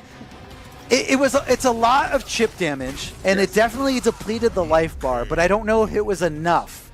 And he still had 2 more bars, so even if it was enough, he would still have to make him block 2 more things without flawless block in play. And I think it was just, he bet it all. Yeah. He bet it all, and I don't want Tweedy to get fatigued. I don't want Tweedy to lose that momentum, but honestly, this is scary. This is terrifying.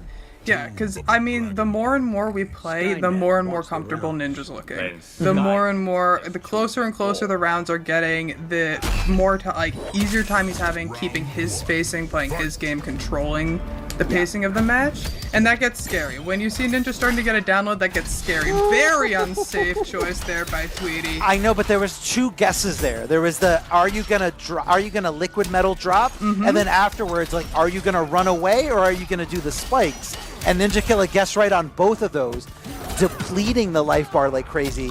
Yeah, the Motaro is super plus. Don't swing after that, ever. Oh my god, and again with that same string, interrupting it like you were saying. You gotta duck it. Yeah, it's a high, so if it's up close, you duck under the high and just punish with your own high afterwards. So it's one of those strings that I think is really good when your opponent opts to delay wake up, because once those liquid metal arms are on you, you have to guess. Yes. But you have to stop it before it comes to that. And I think that's why you were seeing a lot less delay wake up from Ninjakilla, because he doesn't want to play possum and let Tweedy set up that string. No, he wasn't close enough to get the punish. Yep. Tweedy's gonna get something started here. Yeah. Restain. the corner carry on that combo is bananas. It's absolutely ridiculous. Like, you can be anywhere on the screen. And, oh, he's in the you're corner now. No, he's definitely in the corner now. You're 100% in the corner. And what's the... Oh, doesn't block the Movado low. What's the play? Oh my gosh. Oh, armor! If he just blocked that down one, that was so scary. And I feel like Ninjakilla is one of the last players to hit down one in that scenario. Hit down one point blank, he is more willing to just block and wait it out.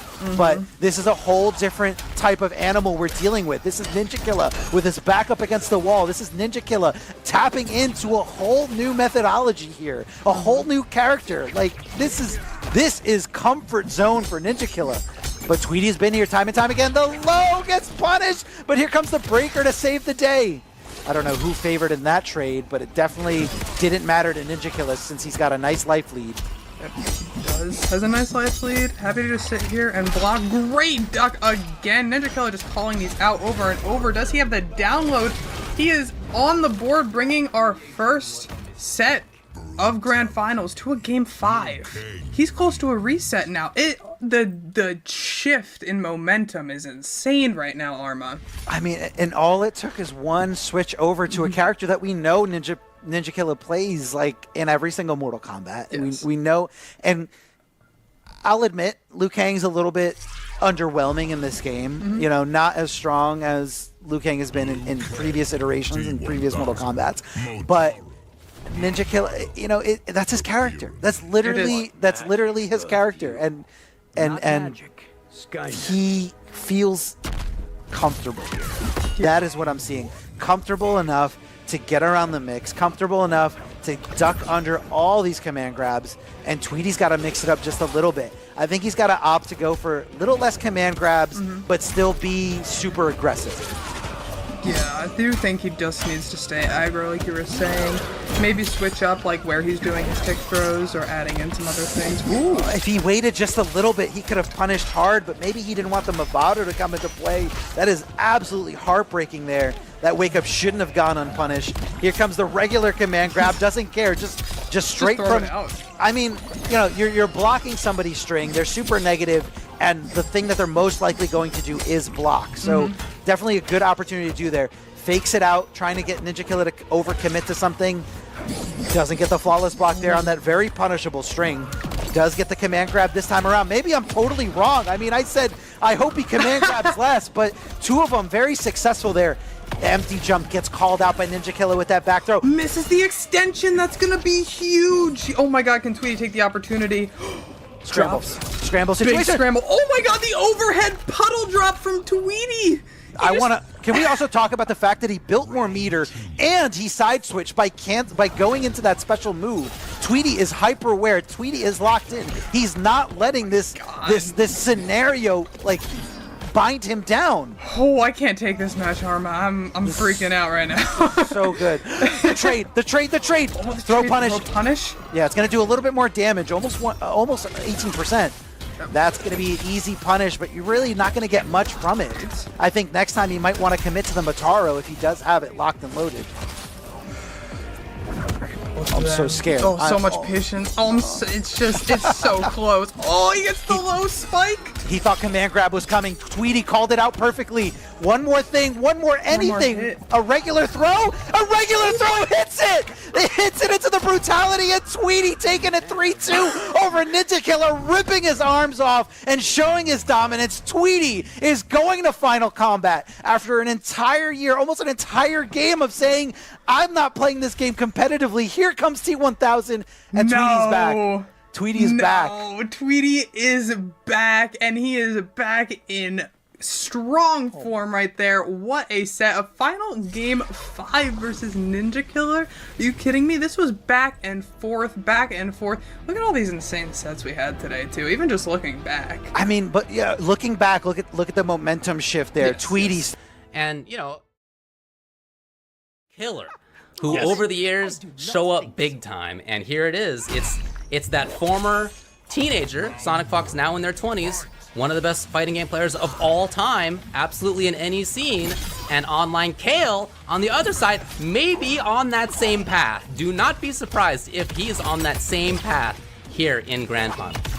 And I gotta tell you real quick, I said the same thing myself personally, David, to a player back in 2016 as well, who I thought was utterly carried by a character named Tarkatan Alien. I thought that once that character was nerfed, we'd never see him ever again, and his name was Tweedy, and he just won the last tournament moments ago, NA East. I told him to his face he was never going to be good once Alien got nerfed, and I was proven wrong 700 times over. Here we are. That's how it goes, man. Here we are in Grand Finals. I mentioned that they played this long set against each other, and I watched it, and it was something like 35-15 in favor of Fox.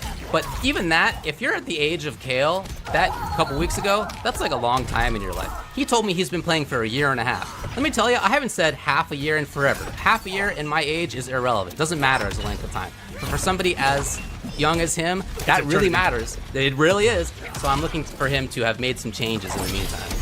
It's like a hyperbolic time chamber in their own mind where they can do in 8 hours what takes us 800 sometimes.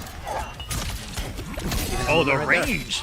Yeah, the big two. Before that, waiting for the bomb, even though he had a chance to get pressure, but he's aware enough to just hang out. OnlineCale off to a huge start here. Spacing, superb. Watching that back two whip, and then the perfectly timed forward dash, because that is not easy to do, because you could go into the active frames of the back two to get the punish. Kale getting sent back to the corner. Yeet! Time to guess yourself, kid. Yeah. And let's see what the defense is. It's not just about offense. You gotta have the good D. Obviously very difficult to do against this character and player. He's Movado! Oh! One of the great answers to the Cyrax Casino is the Movado mine. It will go out there and at least make her have to, again, think in some of these pressure situations and bomb situations. Didn't have Movado to call because of that mine. It takes a full cameo. He's there? No, not in time. But not enough hit advantage. Well, Fox was hoping that that bomb would explode a little bit earlier, I guess. Yeah, and Movado's ready! And Kale will be one mix-up away. Oh, he actually had a second Movado, but wanted to take away the wake-up. Smart. And that advancement of the string, the presence and awareness around the bombs with the distributions of movement have been incredible. Sonic staying alive, though, on the hunt. Oh, they are both so worried. Spike. Jumping away, Kale's defense 10 on the clock. Can he survive this? 7 on the clock. No, back one to start it off. And with Fatal Blow, yeah, which will freeze the timer, Fox will stay in this game. Wow. Wasn't sure if Serena would be on cooldown post daggers, but sure enough, Sonic knowing it on command with 3 seconds left. Was really the only solution that Fox had was to find some very quick route into Fatal Blow. As if it was Manifest Destiny. Give me the hit again. Drain the meter. Look, he's gonna have a good bit after this. See, I lied. It's getting drained again. Here we go. Mm-hmm. Again, let's see the defense. It was Movado mine last time. Movado mine! Again. Save and the bounce. Kill. Fox immediately taking a turn, not waiting to see whether there's grab at the end of that or not.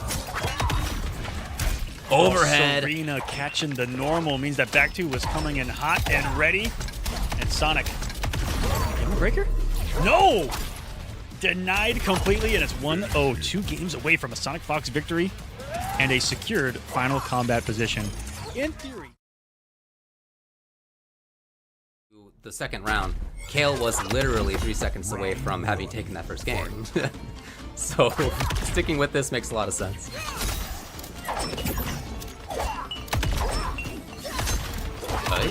And I'm wondering if this is something that Kale has been saving for this moment. He's like, I'm only breaking it out when I'm playing for Final Combat. I actually am curious about that too, something I was going to bring up too. I wonder if part of the reason that he went with this against Rewind was to start getting... it ready for this? Yeah, exactly. Start warming it up.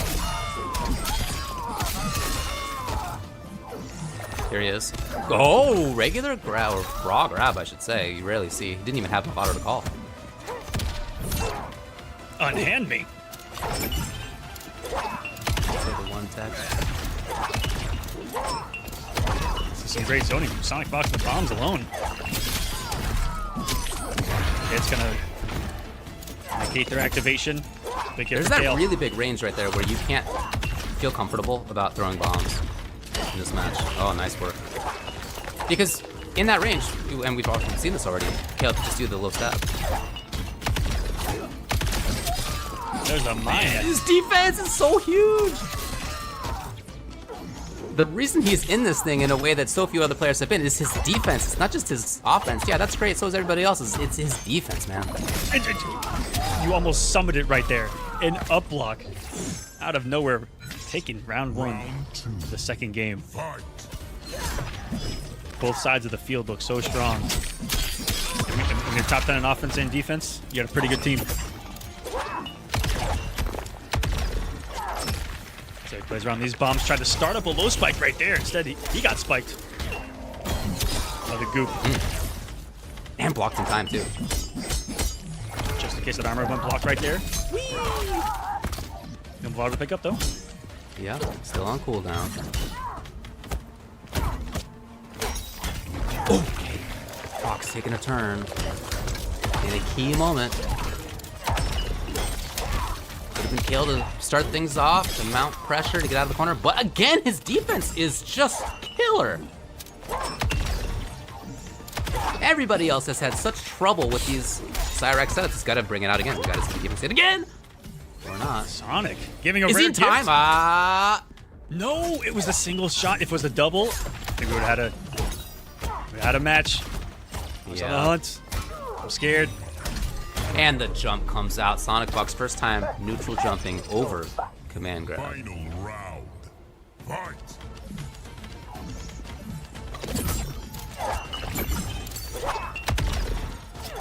Walks forward, out of it, very confident neutral. Like that Cyrax turns us from a fighting game into a platformer. Again, you just Real can't quick. comfortably throw bombs there. Oh. No Movado? No Movado. Very interesting. I wonder if it was for a maybe a little American reset, dare I say? No big pickup. Here it is, though. The confirm will surely come, and Kale's out. Movado. He wants grab. The not breakable stuff. He won't call Movado. He wants pressure. Also breakable as well. Shoto throw. Didn't want to overcommit and does there. That would have at least given Sonicfox an opportunity to mix, but Kale will instead tie us up in a game apiece. I feel like he was going. So impressed with his knowledge and how quickly he accesses it in his brain. That's what truly like mesmerized me is how actively he can access the knowledge and then just work around it in real time. In every matchup, like in every character's tools and options, he's so knowledgeable on the situations to be able to adapt. Got another chance. And nothing. Up block, and now he's got the pressure. Very quick turnaround. No Movado to call quite yet. And he takes the big risk up close, where in corner you do get stuff. And that's what you can be looking at when you're fighting T1000 and he's pressuring you without Movado. You're like, okay, low's not a threat in the corner. Just kidding. Keep guessing. Grab again. Sonic's only jumped out of one. You gotta make a tough read. Got him again! A raw spike. Another round? No, not yet. For the overhead. Fox looking for the overhead there, and that allowed Fox to get out of the corner. Yeah, key moment there where Kale had committed to up block, looking for the overhead end of that string. That allowed Fox to teleport while T1000 was looking up to the sky. It's a pretty crazy scaling for just a stand button and the fatal right there, too. Pretty good. You're pretty good. Hello. Yeah. Okay, all this out of a rando hit. Random down one and into full combo. That's Mortal Kombat. That's as MK9 as it gets. Big conversion once more, and we're working on a steamroll. Went for the dome. Fox not even bothering with the breaker here. And after the headshot, it's a final round. Final round. Fight. You see that? Even Sonic, unafraid to just say, all right, you got it. time didn't even think about the up block. It was right into pressure. So we're seeing very quick on the draw adaptations here from Qual. He's gone for the ender on that string every time until right there. Fox again holding onto the bar. Oh boy, it was close. Oh, great reset. Big read! To move forward, and this is it. OnlineCale has 2 Movados. Be close for the kill for the setup. Instead, doesn't do the slide. Instead, saving. And does the same exact risk to win game. That was this deja vu all over again, where if that gets blocked, Sonic could sequence him to death, I feel like. That is insane. Back to back. The chaos. So, still in this though, on both sides. Survival. And not even going to be over, of course, if this set goes to KO. We're going to have a second set if that is what happens. Yes, we will. That cushion we talked about earlier. Sonicfox still in winners. That's why the L is next to OnlineCale's name. He's on the loser side. He has to put Sonicfox in losers first, and then try to eliminate them. Everyone gets 2 lives here. And Qual could not ask the Elder Gods for a better start here. Son of Online Tony. Hey, finally guessing right is Sonicfox. And let's see what their pressure now. Let's see what one right guess leads to. That's the question. Leads to loss of meter. Leads to pressure. Leads to Movado, but wow. Jump for just the right moment, and it's a big turn of the tables. No Movado call, but still it's good damage. No confirm? Oh, Sonicfox so consistent on that with the confirm into goop, and there, no, it was into the overhead. And that is reset point. Would Qual reset on Fox? It's close. Ladies and gentlemen, I don't want to look too far into the future, but we could be witnessing already the start of what could be an incredible rivalry in Mortal Kombat 1 and potentially anything moving forward. This is awesome. No doubt. Qual setting the table for the reset. Close on this. There's the escape. And into the low. He misses though. No up block this time. Oh my god. If Fox's idea was to bait the up block and get something like a grab, that's not what came. It was Qual getting ahead of that, reading ahead of that, resetting against Sonicfox. 3 games to 1 the instant. OnlineCale 3-0 over King Gambler, 3-0 over Hourglass of Rain, 3-0 over Young Monster, 3-0 over Rewind, and has now reset the bracket 3-1 against Sonicfox. That is a monumental run, no matter how this ends. For sure. Okay, sick walk forward, anti-air. Fox gets to start things pretty early, relatively speaking. This time too early on the grab.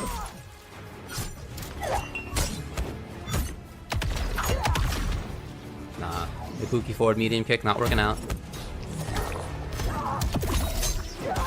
Qual's blocking the advantage string. Sonicfox is right there. Qual already putting Fox to the corner. This is where all of his victims fall him prey, but Sonic returns the sender. Yeah, really quick understanding by Fox. When there haven't been Movados to call, Qual backs off and waits for them to come back. So Fox is looking for that backwards walk, and they were right. The mine still converted? Unbelievable. Woo-hoo-hoo. Yeah, yeah. Yeah, block, there's a bomb though. Nice forward movement. Ooh, just as he was coming up. He decided to surface for air at the wrong time. Looking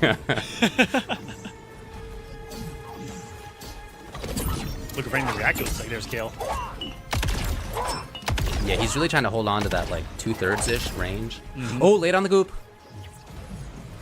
Which is that max distance spike range. Yeah, exactly. Woo! That's been really hard for people to react to and punish tonight. I wasn't even ready for the commitment. Fox. Getting the sequence going. You see nobody, he missed the input right there. Instant jump to the corner. Or maybe trying to make an early read. Maybe trying to get away from mine. I don't know. Yeah, I don't know what the deal was. Uh-oh. But Fox still in a great position. Still here in the corner. It's one more meaty setup. It's mine, and Fox has to block. Fox instantly had to respect. And even at worst, you know, forcing that one block, like, resets kind of the position where you're not in an immediate guess situation. But this does mean that for a little while now, Movado's not going to be there. Oh, okay, so Fox moves forward. Really good understanding of what was likely to come right there. That was crazy to kind of go for the sweep and the liquid metal going right onto it. Very. In this wonderful, wonderful event. Natal Gamer é na Pichau. Chegou a melhor época do ano, hora de você dar aquele upgrade top ou montar o tão sonhado PC Gamer dos sonhos com as melhores promoções da internet. São milhares de produtos com descontos realmente incríveis. Então tá esperando o quê? Corre já, acesse nosso site pichau.com.br. Natal Gamer de verdade é na Pichau.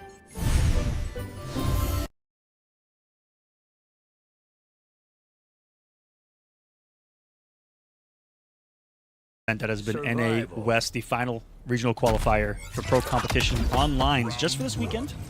But 6 out of the 10 online regional finalists will be set. Brazil, Mexico, LATAM South, and LATAM North. Still to be determined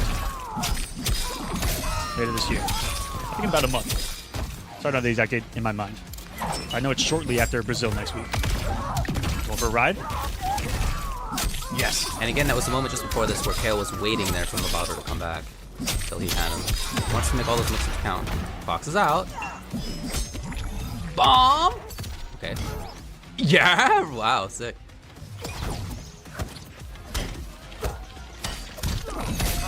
What an interruption. What a little challenge from Qual to bring out standing string. A lot of people would panic and something got down one. Not Qual.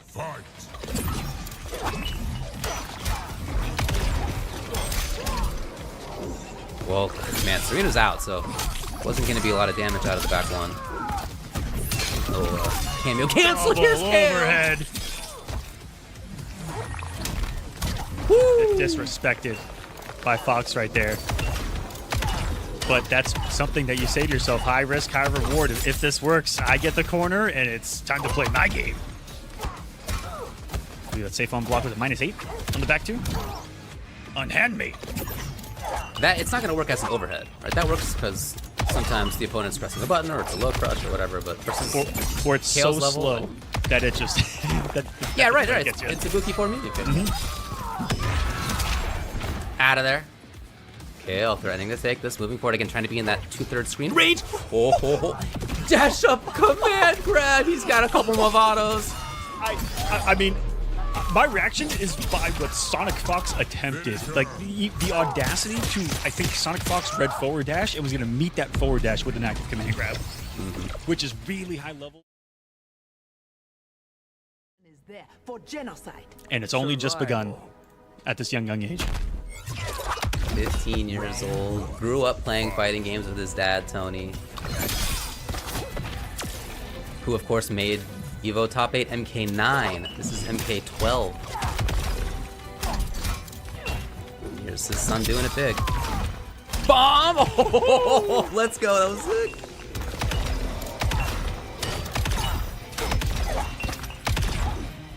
Is it to be? Wake up, jump. Right back at you, says Qual. From what Sonicfox did to him in the last game into 415. Man, that is a costly mistake. Try that up block. Maybe out goes under the dagger. Hopefully Sonic taking punishment there. The single shot of Serena is so fast that the recoveries actually saved Sonic a couple times. Menacing. Yeah. I'm scared. The best kick, the best backdoor animation in the game. Look at that thing. It's so cool. Yeah, she looks great, man.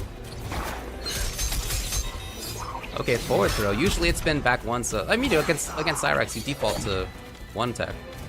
Usually back one. Trying to chase? No. Oh, duck first. Both of them trying to take this round. Big round. Time. He's not slipping. Oh, what? And that is going to optimally punish that. Come on. I'm done. Amazing response. Fingers just itching on those triggers.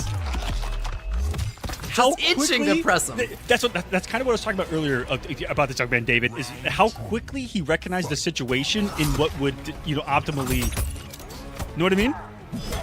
Insane. What I love about this match is that it's not just these two extreme mix of characters. Like, the neutral game is super important in the way that they're playing. That's like real high level stuff, but it's not just about the mix-ups, man. Like, you gotta find the mix-up first. You gotta find the hit. It is not coming for free, that's for sure. None have. Got a counter hit right there. Sonic was pressing after the back two. Bombs ahoy. Underneath the goop. Fox trying to come in. What a moment to read. And then Kale, again, aware. Knew that he couldn't press a button because the bomb would have been there. Yo, Kale again with the confirmation. Again, he's in. And again, it's Fox out. Ducking as he needs. Slide. Open perfectly right now. Okay. Spiking. It's gonna be Oki in two. He's there on the other side, Kale. Not to do it, not quite. He chases down. 2-1 OnlineCale. Intro brutality, which is only feeding into Kale's mentality right now. The Sigma is only growing. Oh my goodness. I mean, that is of the ages. That is announcing, as we've said, that you are here as one of the best players in the scene. You could beat anybody. You could beat the Evo champ. You could beat one of the greatest players of all time in 2 back-to-back sets. Just a couple of weeks after getting stomped by him online. To have made that change so fast, OnlineCale on defense, in neutral like this, the start again comes in neutral. And then on offense is just killing it. This match has been so good that I completely forgot just what is at stake, and that is a place at Final Combat and how huge it would be for OnlineCale. Sonic still having multiple chances. But for us to see the prodigy there guaranteed would be insane. And what a start to this round. Hold on a second. Has already got the game plan going, which is to the corner, challenges the teleport perfectly, and then here we go. Command grab Movado. He's going to go for an unbreakable setup, and Sonicfox is going to aggressively hold on to the meter and just let this round go. It is now tournament point for OnlineCale. Kale. Can he keep it together? Big moment for him to qualify or not. To take down Fox in 2 sets straight. Fox out of there right away. Looking for this arena call again. That was so clear on the bomb. His reactions cannot be tested. Fox is there every single time trying to try it, trying to test it out. No, Kale has it. Again on blocks defensively. Fox, man, backing off. Just hasn't worked out at this range. Navigating the minefield, the literal bomb minefield here is Kale. Over as well. And he's honestly 2 hits away. He tries it. Oh man, he's getting frisky. Mixed range, it's a grab, throw combo, and here we go. The full overhead. Some decent damage here off the mine combo. It's what's the setup here. There's no OTG to take out the wake up. And the aggression from Sonicfox is unbelievable right now, but might cost him. No meter now. Kale, 1 hit away. If it's the right one, yes, of course, out of there. While you still have the bar. If he finds the next hit, Aquaman, you know he's moving through. But it's Fox Sonic instead. Fox finds it. Looking to activate that Fox factor with 14 seconds on the clock. Going for the grab. That is unbelievable. Is he going to go for time? No, I thought he was going to turn into the orb to raise his hitbox, but Sonicfox, that reaction through the fury and the flames that were on the screen. Sensational. They're both trying it out on the mashing. You can see, is it enough? It is. Sonicfox still in this thing. I can't believe Kale was 1 hit away. Can Fox keep it together? If anybody can, it's Fox.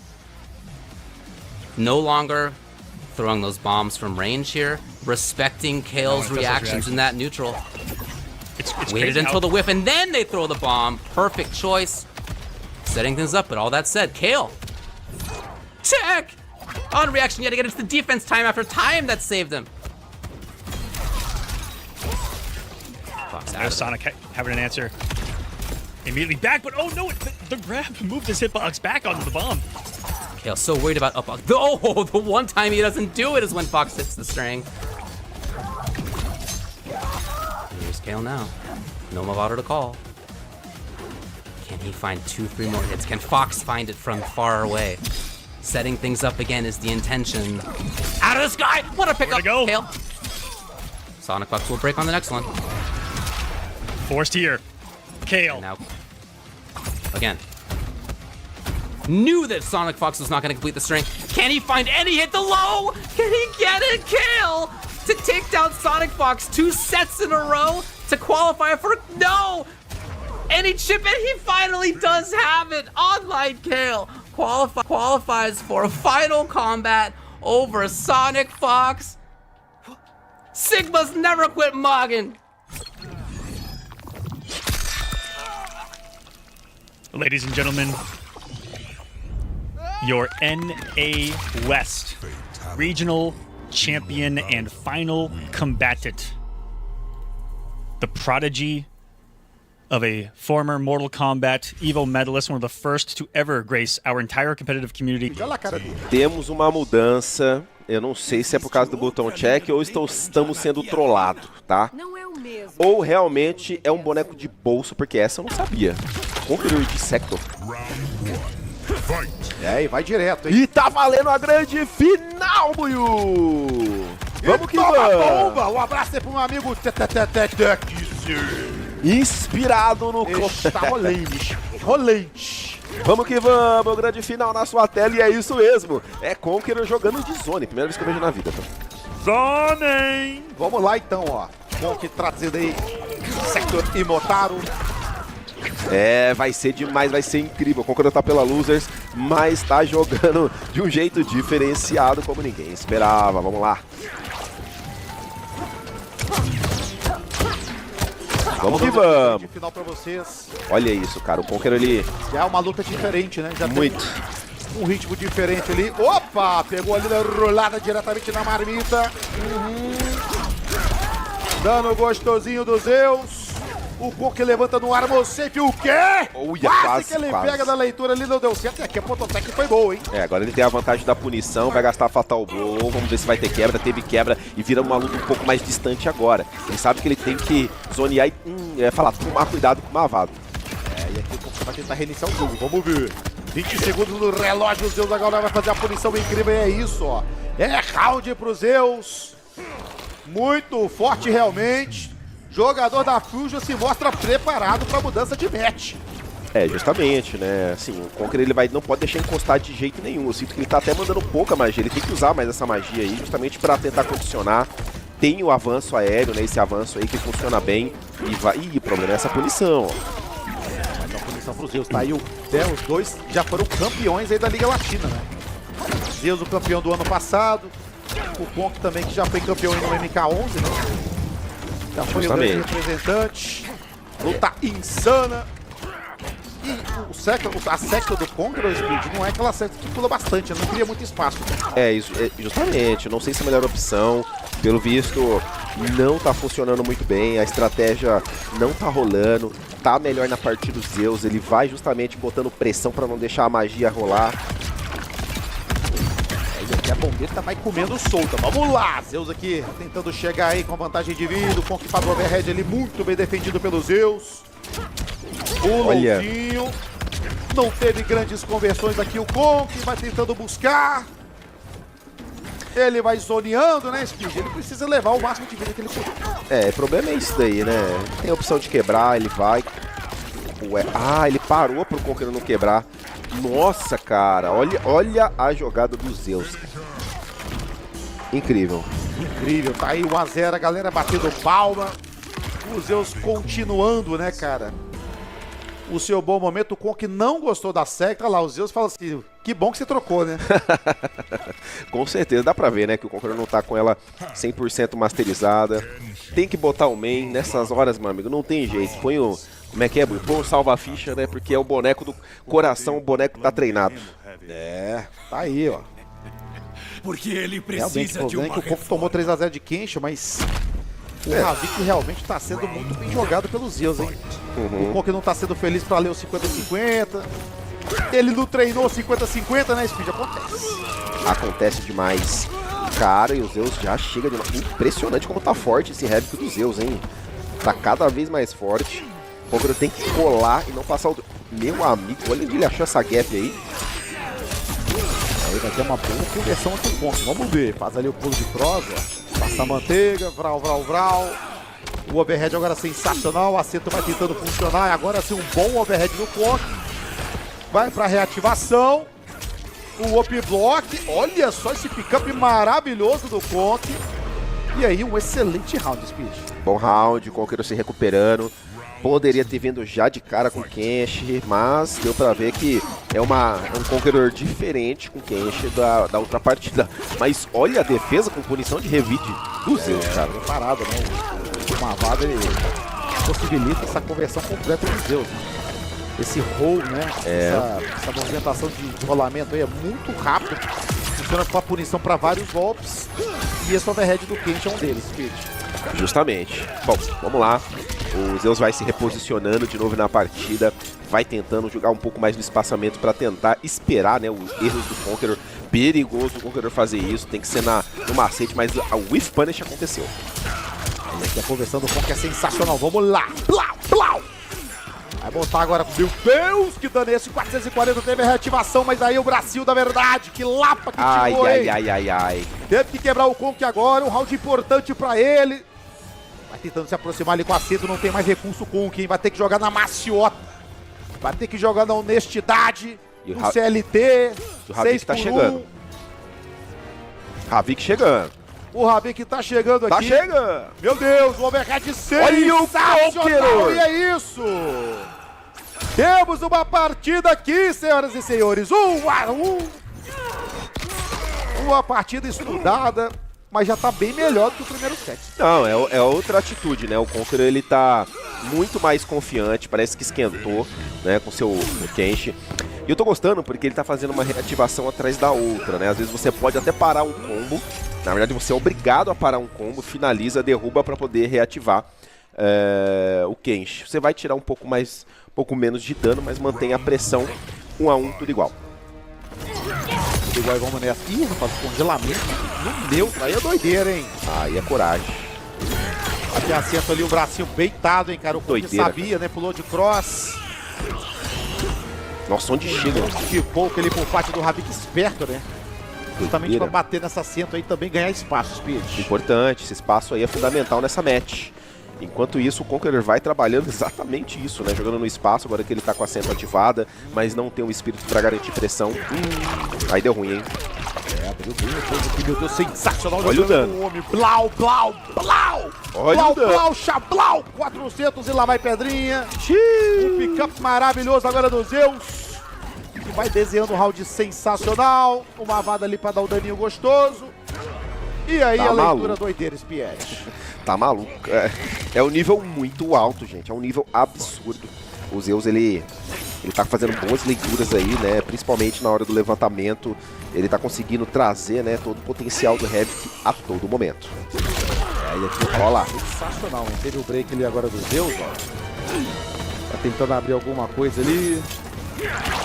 O Babalu agora vai zoneando junto com o Zeus, vai tentando B4, o Konk vai jogando um jogo muito arriscado.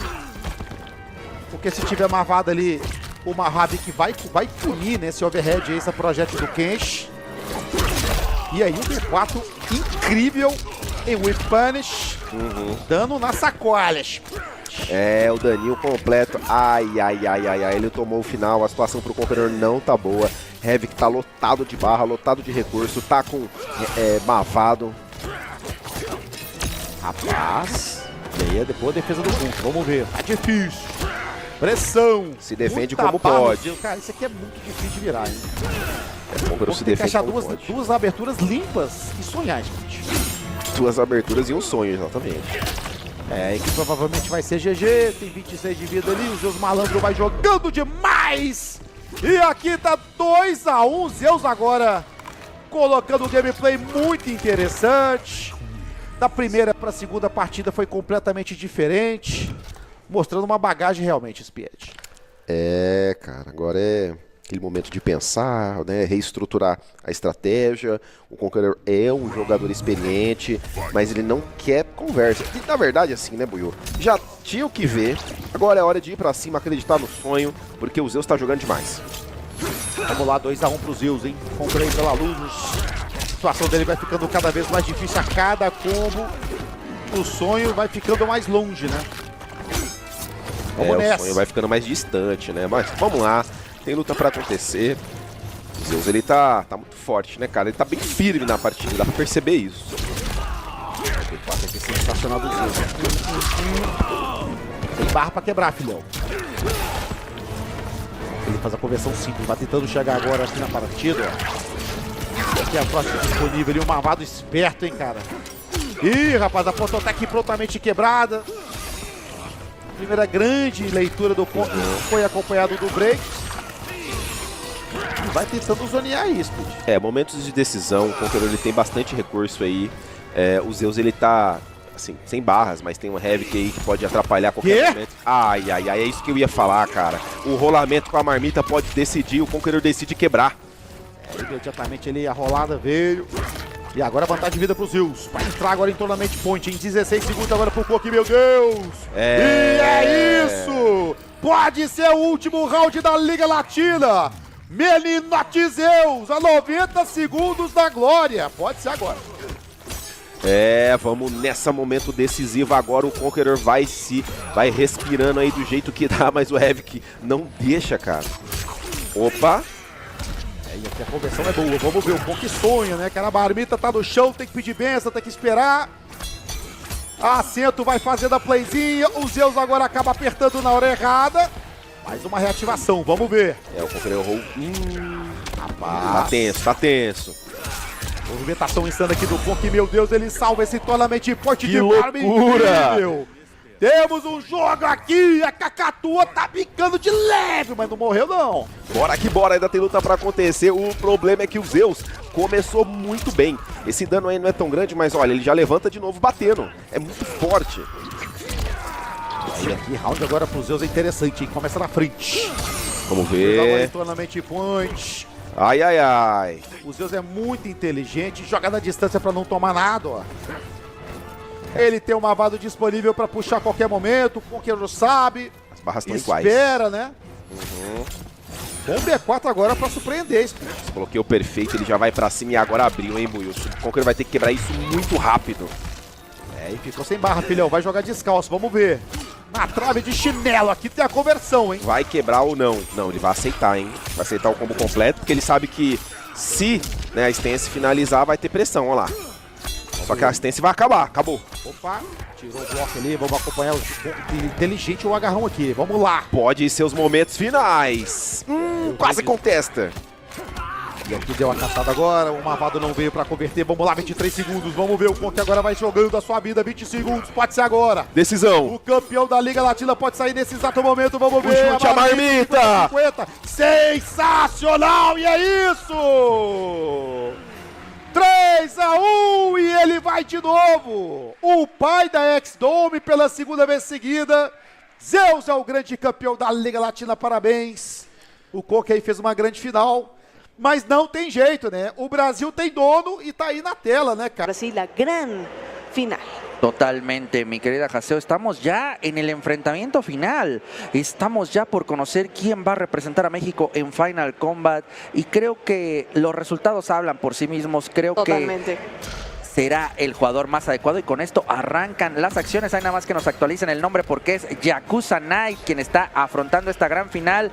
Y Shuletah está arrancando con todo. Aunque aquí quiero ver porque los dos traen... Ah, no, sí. Es Yakuza siempre usa Javicano. Sí. Pero ahí está bien. Esto era lo importante. ¿Nos vamos directo a Javic? Sí. No hay más, yo creo que sí hacer estos cambios va a ser muy drástico, así que con todo vamos a arrancar en este momento. Pelea de Javix, pero muy importante, tenemos a Keino y tenemos a Mavado. Un poquito ya vimos parte de la estrategia de Yakuza para poder acertar y protegerse con Keino, sin embargo, extender, hacer daño, es el juego agresivo de Shuletah. Totalmente, cuidado, porque aquí Yakuza puede poner la paridad. Uy, nuevamente, combo fatal, ¿no? ¿O sí? Claro que sí. combo fatal y con esto Shuletah ya arranca la gran final con una victoria. Wow. Muy rápido. Wow, wow, wow. Excelente, definitivamente. Shuletah se ve sólido, contundente y efectivamente en un parpadeo ya tenemos el finish him. Primera victoria que se lleva Shuletah. Ahí está nuevamente con Havik Mavado. Vámonos al segundo enfrentamiento. Cambio de personaje. No, dice Yakuza, no. Tiene que ser con Havik. Sí, yo ya veo muy complicado de repente hacer aquí un cambio de personaje. Y mira, esperándolo para poder encontrar su oportunidad. La granada, el setup. Daño por aquí, daño por allá. Tenemos un Noki. ¿Cómo nos vamos a levantar? ¡Ja! Pues que le dice que con contraataque Shuletah no tiene miedo de hacer checks ni presionar botones. Y eso le está dando una excelente respuesta. Pero bastante buena respuesta. Cuidado, ya con una ventaja de vida de más del 70%. Tomando un poco de distancia. Yakuza tratando de aprovechar el chip damage de el cameo abajo 4 para interrumpir esa neoplasia. Excelente herramienta. Vamos a ver en el cuerpo a cuerpo. Shuletah se arriesga, Haseo, y no quiere saber nada de daño con ese breaker. Dijo, no, aquí estamos suficientes para poder llevarnos el primer round. Sin embargo, sigue Yakuza buscando esa entrada. Excelente, la consigue. Vamos a ver, todavía tarda un poquito Keino. Podemos continuar con algo de presión. Sí, quedamos safe. No hay mayor riesgo. Sin embargo, un agarre más. Estamos en ese rango muy peligroso. Bueno. ¡Armadura! Y de todos modos, no. Se lo lleva Yakuza a pesar de tanto trabajo que le invirtió. Sí, al final de cuentas esa armadura fue vital para que Shuletah pueda robar esa partida que se le estaba escapando.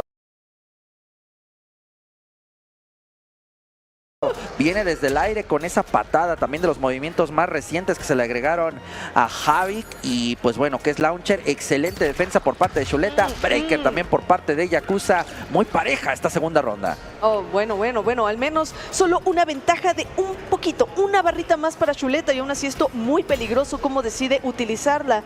Excelente, buen reversal. Vamos un poco más de strings. Oh no, ahí está, es el daño, excelente. No pasa nada, puede aquí incluso todavía con la armadura, los recursos y el Fatal Blow sigue siendo una amenaza tremenda para Yakuza.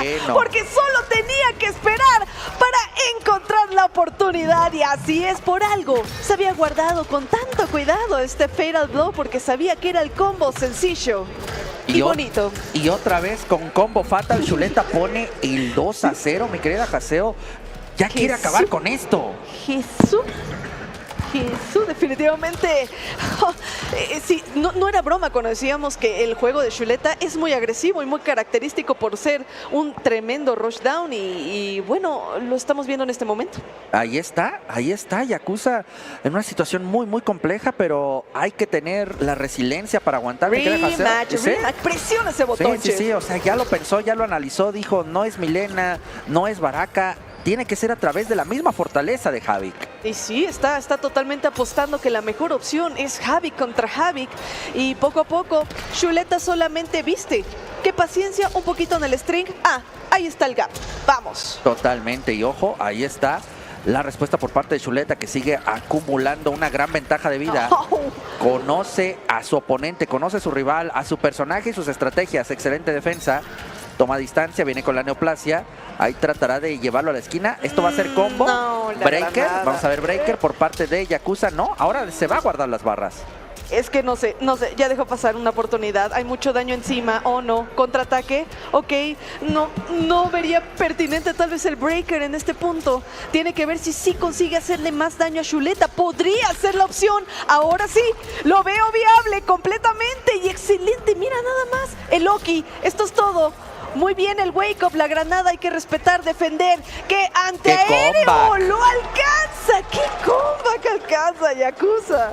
¡Qué comeback acaba de conseguir Yakuza! Él lo necesitaba, le urgía adentrarse en la pelea con una victoria de este calibre. Vamos a ver la respuesta por parte de Shuletah, que tampoco se deja caer. Él jugando, él tranquilo, él se sabe con ventaja y que solamente es cuestión de momentos y de buenas 50%. Jugadas para cerrar esto. 50% que ya pierda aquí Yakuza.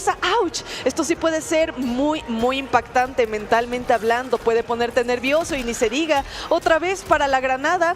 Ya sabes lo que significa. Un poquito de juggle por aquí por allá. El Loki. A ver si el delay ayuda algo. Ok, hay contraataque. Muy bien. Todavía se puede dar el lujo, Yakuza, de perder este round que sí, desgraciadamente se ve que ya era inminente. Sí, creo que piensa a futuro. Dice, prefiero jugar la tercera ronda con algo de barras a hacer un breaker que no me iba a traer mucho, pero esto, mi querida Haseo, no impide que sea Tournament Point a favor de Shuletah. Esto es todo nada. Un round está aquí lo que puede definir si Shuletah ya se queda como el campeón. Se quiere mantener en el juego, Yakuza. Excelente para el Loki. ¡Oh, Dios! Hay castigo demasiado tarde el setup con la neoplasia. Vamos a ver 3 barras para ambos. El breaker lo define todo. Buena. Contraataque y la granada. Aquí vamos. ¡Oh, no! Ojo. Lo estaba baiteando, chef. Cuidado, porque ahí deja pasar esa oportunidad. Se va por el agarre Shuletah. Emparejada las barras de vida y las barras de super medidor. 3 de cada lado. Viene la respuesta por parte de Yakuza. Aquí tiene que venir el breaker. Un buen objetivo conseguido por parte de Yakuza. Oh, no. Aquí está, puede recuperar su oportunidad. Hay castigo, pero no convierte nada, no optimiza, no hay daño. Pero de todos modos vuelve a haber una entrada. Oh no, chef. Momento muy tenso en la pelea, mi querida Haseo. Excelente tech por parte de Yakuza. No hubiera sido todo. Viene con los proyectiles por parte del cameo. Nuevamente buena defensa por parte de Shuletah. Tenemos el agarre. Esto se acaba, vamos a ver. Y el daño no es suficiente. Última jugada, Haseo. Momentos tensos en esta final. Keino entra a rescatar. Vamos a ver, última opción. Está buscando un ataque aéreo. ¡La neoplasia! ¡La neoplasia! ¡Está activa! ¡La neoplasia seguía activa rodeando a Havik! Y con eso, simplemente, sin más, chef, tenemos un ganador. Y el día de hoy es Shuletah. Shuletah, campeón de Liga Latina México. El jugador más joven de todo el bracket, el jugador que vino desde Sinaloa, el jugador revelación de esta nueva era de Mortal Kombat 1, consigue su primera Liga Latina y estará representando a México en Final Kombat en septiembre. Puerto Rico versus Guatemala. Señores, estos dos jugadores lo han dado todo esta noche para estar en esta posición y vienen a tirarlo todo para ver quién se corona campeón. Del lado del winner, nuestro hermano Broseph. Del lado del loser, nuestro hermano Zommer. Guatemala versus Puerto Rico. Que comience la gran final de la Liga Latina Norte y que gane el mejor, mi hermano Shinobi. Así es, señores. Aquí le vamos a dar la mejor animación de parte de DJ6 y Shinobi, tirándolo todo en esta gran final. A ver quién será nuestro representante de parte de la zona norte. Y se viene el juego de proyectiles de parte de Broseph rápidamente, buscando las opciones de Mavado para cortar la distancia. Ahí el throw, firme excelente. Cuidadito el asunto. Respetico aquí. Wich punish aquí. No estaba listo. Zommer, cuidado. El gameplay, la neoplagia. Dijon, los muchachos están tirando todo. A corta distancia otra vez con Mavado. Dando la vuelta, la presión. Pero el fuego, Zommer preparado ahí. Ahora vemos que Zommer está con Mavado, no con Kano, Cabe destacar que esa variante fue con la que le ganó Broseph a Chicuelo. Está más preparado, creo, para esa variante que para la de Keino. Pero está Zommer aquí intentando hacer algo, ¿no? Igualmente está tirando su primera carta en esta primera pelea para ver si le es efectiva. Vamos a ver, misiles a distancia. Y ahí lo ven. Broseph con barras, misiles y ya, manito. Y si te pegas fuego y me voy para la otra esquina, ven acá, malvado, pero cuidado con atacar, que tengo el fuego que puede venir a quemar. Esta es la tras 2. El respeto por el miedo al fuego, la neoplasia a distancia, conecta y rompe inmediatamente Broseph aquí. Neoplasia otra vez con armor. El salto de Broseph, no hay barras. De parte de Broseph tiene que aprovechar aquí. Zommer. Míralo cómo lo gasta cae todo. sin golpe para conseguir el throw. El standing 4 y el chip damage con el misil Shinobi. Qué partida, qué primera ronda, señores. Zommer intentó con todas las barras ahí poder acercarse, pero no pudo hacer nada. Broseph tomando la entera y rápidamente con la primera apertura viene daño, combos. Broseph tirándolo todo aquí, tranquilito, mi loco, no te queda nada para poder defenderte. Mira, no puedes romper, súper daño. Uy, y tenemos Motaro ready y una barra. Cuidadito, no te toca meter. Hoy no te toca meter, viene damage. Le puede hacer el breakaway y yo se está poniendo complicado esta primera partida para el guatemalteco Zommer. Bueno, Zommer en problemas. Broseph quiere ser el two-time de Red Rooster. Toma, quemado, manito. Quémalo. No sé si, manito, es en México. Me estoy sintiendo que estoy en México con un sombrero puesto, una margarita y par de tacos. Me siento que estoy en México. Estoy sintiendo los tacos, ¿me entiendes? De birria, estoy sintiendo los tacos, ¿me entiendes? De pastor, me quema la lengua ya. Estoy sintiendo me pica, exacto, estoy sintiendo el picantico, me estoy sintiendo en Final Combat, dice el puertorriqueño Broseph. Estoy sintiendo que estoy allá pasándola bien con los Tigers, con lo mejor del mundo, tengo la victoria en mi mano, dice Broseph. Y va a seguir con Mavado, pero si quien le dio mejor resultado fue Keiro, no estoy entendiendo, chino. Para nada. Bueno, lo que está buscando Zommer aquí, que lo vimos en la primera ronda, es tratar de cortar la distancia con Mavado. Pero la cortaba con los cuchillos de Cano, que hacía que no se tenía que bajarse. De igual forma tenía que contenerse un poquito para poder abrir la oportunidad con Mavado, lo puede hacer más rápido. Pero vamos a ver si le funciona ahora. Cabe destacar que es simplemente la primera partida, pero todas cuentan aquí.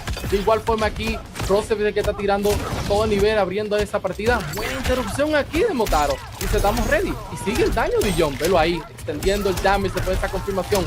Y viene el mix ahora. ¿Cuál es la vuelta? Bueno, vamos a ver cuál es la vuelta. El forward throw, ¿no? El back throw realmente de parte de Zommer. Tiene la ventaja de vida en este momento. El low, ¿no? Intentando llegarle Zommer. Le interrumpe el proyectil. Está malvado para acercarlo, pero cuidado que hay barras. El low, al atrás 2 otra vez. Flawless block de parte del sector. Flawless, ¿no? La defensa de Broseph, increíble. Estoy a este lado de la pantalla, manito. ¿Dónde viene el pugone? Con el 1-1, saltamos de 1-2, de 1-2 otra vez. Los misiles, manito. El jumping safe. Cuidadito, el loper. Cuidado, que pudo ser peligroso eso. Gracias a él que tenía ese ¡uy! Teníamos la barra. Otra oportunidad más aquí para el Boricua llevarse esta ronda. Cuidado, peligroso. Zommer se para tranquilito. Gracias a Mavado, ahí que le cortó la distancia y le da la ventaja al pararse. Ahí le está funcionando Mavado. Buscándole la vuelta. Dándole el real uso al cameo. Esa es la vuelta. Bueno, manito. Agrio. A distancia la neoplasia. Buscando acercarse Zommer. En la atrás 2. Se fue para el command throw que no le había tirado en todo el juego. Intentó mixear con el low Broseph que bloquea todo esta noche. La conversión perfecta del combo con sector misil y ya, manito, a distancia. El Boricua quiere ser campeón. Buscaba todo contra nadie. Abajo uno fuego y estoy en la otra esquina, chino. En la otra esquina buscándole ahí, sí, confirma el overhead. Le da un poquito de daño. Cuidado, el chip ahí está. Quémalo y Motaro ready. Viene damage. Buscándole la vuelta el Boricua. Tirándole el proyectil. Y ahora sí, búscatela, mi loco. Uy, Mavado para acercarse. Respeto. Uy, rápido con el throw. Quiero hay un chip más aquí para poner en la ronda. Tranquilito, paciencia para atrás. Flawless block para evitar el chip damage. Lo hable con el low. Toca hacer breakaway gastando recursos aquí. Broseph. Puede hacer una apertura más. No. Hacer el flawless block ahí. El chip damage para ponerle otra ronda aquí y llevarlo al final round de John. Bueno, manito, final round. Broseph quiere poner esto 2-0. Corico en la casa, lo Coqui, que lo que. Fred Rooster, Guatemala en la casa, Zommer dándolo todo. El representante más grande de Guatemala se les en la gran final. De verdad es un muchacho que lucha por la victoria. Ahí consigue una entrada. Neoplasia, vamos a ver cuál es el combo. La conversión perfecta de parte de Zommer. El salto, el bloqueo, respetando la barra que tiene Sector. Y hay que dejar de respetar a veces para poder abrir a Sector, porque ese miedo a esa barra es fuerte. Conecta, terminar, y ahí está el juego hacia el otro lado de la esquina. A no plaza distancia. Vemos que se está acercando y queriendo entrar con los abajo 4. El command throw, señor Zommer, tratando de conseguir la victoria. Vamos a ver. Low. Neoplasia otra vez. Back throw luego del wake up, chino. Back throw luego del wake up y ese drop ahí que cometió Zommer. Super cuidado. Montarlo ready para quitarle la neoplasia encima. Ahí el chip damage. Cuidado. Confirmación. Broseph quiere ponerle 2 al marcador. En problemas Zommer ahí. Ay, las ventanas de lejos. Sigue recibiendo damage, complicado. Ay, buena la confirmación. Proyectiles otra vez. Mavado está ahí, pero no lo va a usar. No se le quiere acercar. El throw. Sí, señor. Broseph 2-0 sobre Zommer, señores. A solo una partida más de ir a México. El Boricua lo está haciendo con Sector Dion. Lo está haciendo Broseph. Fuerte, no están listos para mi sector en la Liga Latina, dice Broseph. No están listos. No están listos, señores. Y Broseph está a una victoria más para estar en México en Final Combat. Recuerden que eso es en septiembre en México. Pronto más información del torneo, pronto el link para que puedan viajar para allá, comprar su entrada. Sotel y toda la banda. Yo creo que era todo el mundo en México, en la final de la Liga Latina, disfrutando, ¿no?, de nuestra primera final a nivel de toda la historia en nuestra Latinoamérica, en México. 2-0. Arriba Broseph de Red Rooster, tirando niveles. Un set. Let's go. Aún le queda otra oportunidad más a Zommer. Tiene que tirarlo todo o se va a quedar para la próxima vuelta de México, que está lejos ahora mismo. Así que cuidadito. Viene. Ok, tranquilito, el respeto de parte de Broseph, esperando su momento para poder alejarse. Ay, ay, ay, esa neoplagia cogió para el lugar equivocado. Y aquí saca provecho con el spacing y los proyectiles. Búscate la Zommer, que está difícil. Ese trono no te la voy a poner fácil. Aquí tiene que sudar, guayar la yuca como un buen dominicano. Y sí, Zommer logra la primera partida de John, que está sumándole daño aquí el boricua. Claro, está buscando hacer daño Zommer. Brazazo, manito, ven acá. Cuidado hacia atrás. Está Sector con los misiles. Misil a distancia. Ya tenemos 3 barras. Sector con todos los recursos. Pero entra aquí el jugador de Guatemala a buscar hacer daño. Buen Flawless Blood. Abajo uno para interrumpir. Buscaba trono. No encontraba nadie. Esto podría ser un daño. ¡Ay, no dropea, manito! Tropeó ese combo ahí. Y sí, señor. Zommer dice que yo lo voy a aprovechar. Ronda para el guatemalteco. Se mantiene con vida. Señores, demostrando que sí se puede, que todavía hay oportunidad, que todavía puede sentir esos tacos en la boca también él. El boricua buscándose para atrás. Broseph tomando la distancia. Dice que no. Proyectiles, cuidadito, confirma uno. Y viene el chip. Buen flawless block ahí para evitar ese damage. Pronta recuperación. Estaba ready para ese antiaéreo. No pudo confirmar más nada ahí. Ahí. Claro. Los cuchillos tecanos de Rey de Wich. Bueno, el tipo realmente Zommer tratando de poner el número en la casa, pero difícil aquí, ¿no? Tratando de adaptarse Broseph en este momento. Ahí está, cuidado con los cuchillos, consigue forward throw. Y poco a poco haciendo daño al jugador de Guatemala. Cuidado con los cuchillos, el jumping. Si te das cuenta, si no, lo que te dije. O sea, le dio por lo menos esa ronda el cambio de cameo a Kano, porque es su cameo. Es el que él sabe más a usar. Y lo de los cuchillos y ese laser le dan mejor movilidad para acercarse al sector. Y es que se siente más cómodo con ese cameo. Y viendo que Mavado no pudo ser la solución del problema, dice, bueno, vámonos para la vieja confiable. Aquí está, interrupción aquí. No pudo escapar aquí con el frente a Wilmotaro. Buena la confirmación. Y sí, señores, Kano dice que sí. Kano era la vuelta, la primera ronda de Zommer aquí, para decir que está con vida y que aún tiene oportunidad de irse a México, señores. Zommer lo quiere tirar todo y trajo la vieja confiable con su Kano, señores. Nunca cambia la vieja confiable, Shinobi, pero puede ser un poco tarde, ¿no? Está 2-1. Broseph está a una victoria de ser campeón. Aún tiene oportunidad, aún tiene oportunidad. Sí, claro, pero como te dije, él debió probar a Mavado en una primera pelea. Si vio que en la primera pelea no le dio resultado, debió inmediatamente cambiar a Kano. Porque con Kano, con el laser beam ese que hace, eso no te deja saltar, ese laser. No te deja saltar. Le dan más opciones de él acercarse y de meterle un poquito más de presión a Broseph, mientras que Broseph ya está acostumbrado a lo que es la variante de Javi Mavado. Exacto. Pero bueno, seguimos con la pelea, señores. No, Zommer de Guatemala tratando de llevar esto al juego número 5 en esta gran final, dando pelea contra ese sector boricua que está caliente. Apertura con el low. Ven acá la conversión perfecta de parte de Zommer. La neoplasia doble, low otra vez en problemas aquí, señores. El boricua, toda la ventaja de vida para Zommer. Ven acá el throw. Vino súper agresivo Shinobi en esta ronda el guatemalteco. Manín, demostrando que Kano era la vuelta aquí. Súper sólida ronda aquí. Después de que Zommer se recupera con esa partida que tiró con Kano. Muy dominante, paciente, buenos bloqueos aquí para poder acortar la distancia. Tiene Motaro, pero tiene muchas opciones. Broseph aquí, tiene que tener cuidado. Uy, se avanza. Ouch. No pudo recuperar ahí y fue Willago para atrás. Y yo tirándole la vuelta y buscando la distancia. Broseph dice que él va a jugar así, mi loco, porque es que tiene que ¿Cómo que va a jugar así? Él va a tirar misil y ya. Claro, señores, esa es la jugada, misil y ya. Y vemos a Broseph que ya tiene toda la ventaja de vida. Zommer buscando entrar los cuchillos. Oh, le dio un cuchillo ahí, ¿ves lo que te digo? De los cuchillos aquí consigue una apertura. No, el guatemalteco. Apertura con ese. Y rompe, que Broseph no quiere que esto llegue al juego número 5, Los cuchillos otra vez buscando entrar, aprovechando que Broseph no tiene barras para levantarse con Wake Up. Tiene que aprovechar esto en guatemalteco. Apertura con el low. Y estamos cerca, señores, del juego número 5. El hype es real en esta gran final. Zommer está poniendo sabor a la vaina. Nos vamos al juego número 5 en la Liga Latina Norte. Sí, señor. Claro, Cano, lo dijiste. ¿Por qué no lo puede llevar al límite otra vez?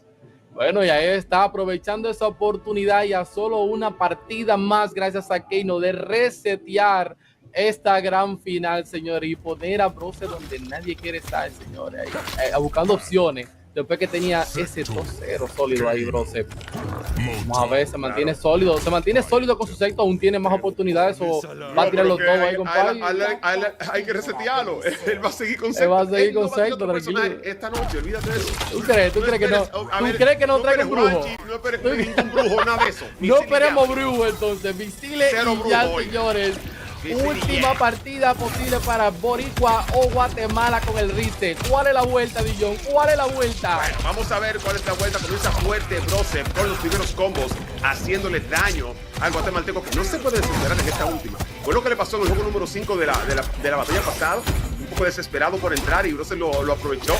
Pero aquí vemos la agresividad de parte de Zommer, que está buscando hacer daño. Ven acá, el low, el salto. Cuidado que hay barras, lo pueden quemar. Tiene que tener cuidadito. Abajo 4 con Kano para hacer los safety. Ahí está el fuego que viene a quemar. Te lo dije, Shinobi, los combos de parte de Boricua. Claro que sí, excelente esos combos ahí. Deciden no gastar ninguna de las barras. Dice que tiene oportunidad. Quiero utilizarla de una manera efectiva. Viene Cano, Motaro ready. Logra entrar como sea. Buena la confirmación, lo tiene. Y tiene que tirarlo. ¿Lo va a dejar que se la break? Uy, no hubo necesidad. No hubo necesidad. La barra se llenó en el último golpe. Señores, el hype es real. En esta gran final, Guatemala, dando pelea, quiere resetear la gran final de la Liga Latina Norte. No se pudo resetear la de Brasil. No se pudo resetear la final de México. Pero el guatemalteco está forzando a que la historia sea diferente aquí en Latinoamérica Norte. Vamos a ver qué pasa, hermano Shinobi. Vamos a ver qué pasa. Y aquí está el juego de proyectiles. Acercándose tranquilito. Ya está en la esquina. Uy, lo esperó. Muy bien, efectivo ahí la neoplagia. Uy, confirma el daño. Rápidamente Broseph sale de la esquina. Cuidado. Uy, Redio Motaro.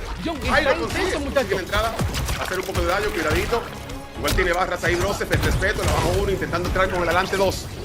La neoplasia con barra. Los cuchillos de Cano, el abajo 1 de Broseph. El overhead y el fuego que viene a quemar Broseph. Con los combos buscando el máximo daño.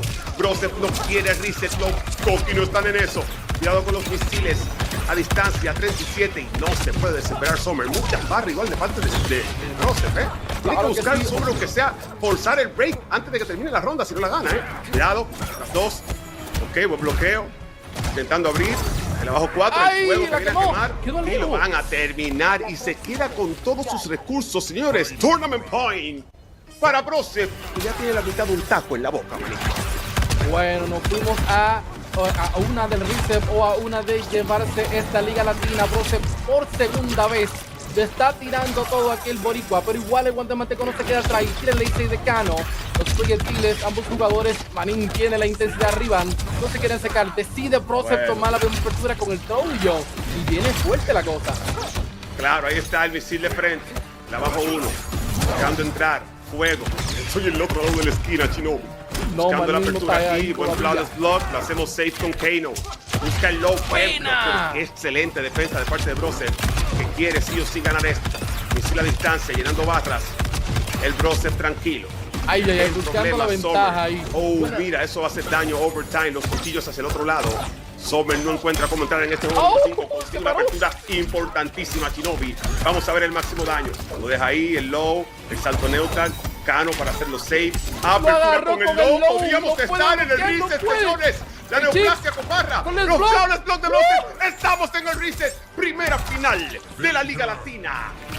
Que llega a un reset, señores. Zommer de Guatemala tirando niveles, manito. Porque no es nada fácil, mi hermano Shinobi, resetear a Sector tirándote misiles infinitos. ¡Qué paciencia! ¡Qué paciencia! Eso es lo que se llama no rendirse. Consigue el reset, Shinobi. ¡Claro que sí! ¡Never give up! Zommer consiguió el reset, trajo a su vieja para atrás, la Cano. La tiró con todo y lo consiguió efectivo. Problemas ahora para Broseph, señores. No puede perder, ya no tiene más oportunidad. Se están yendo los tacos. Loco, es que en el están winner yendo los tacos. Te lo dije, Shinobi, es que es Kano, porque es que Kano hace el laser beam para bajarlo de los saltos, tiene los cuchillos, le mete más presión, y con Kano fue que lo llevó al juego número 5 en el winner. Por eso nunca vi bien la decisión de coger a Mavado realmente. Pero estando 2-0, acaba de conseguir un reverse TO. Y aquí estamos, señores, en la Grand Final. Reset comienza fuerte, señores, esto.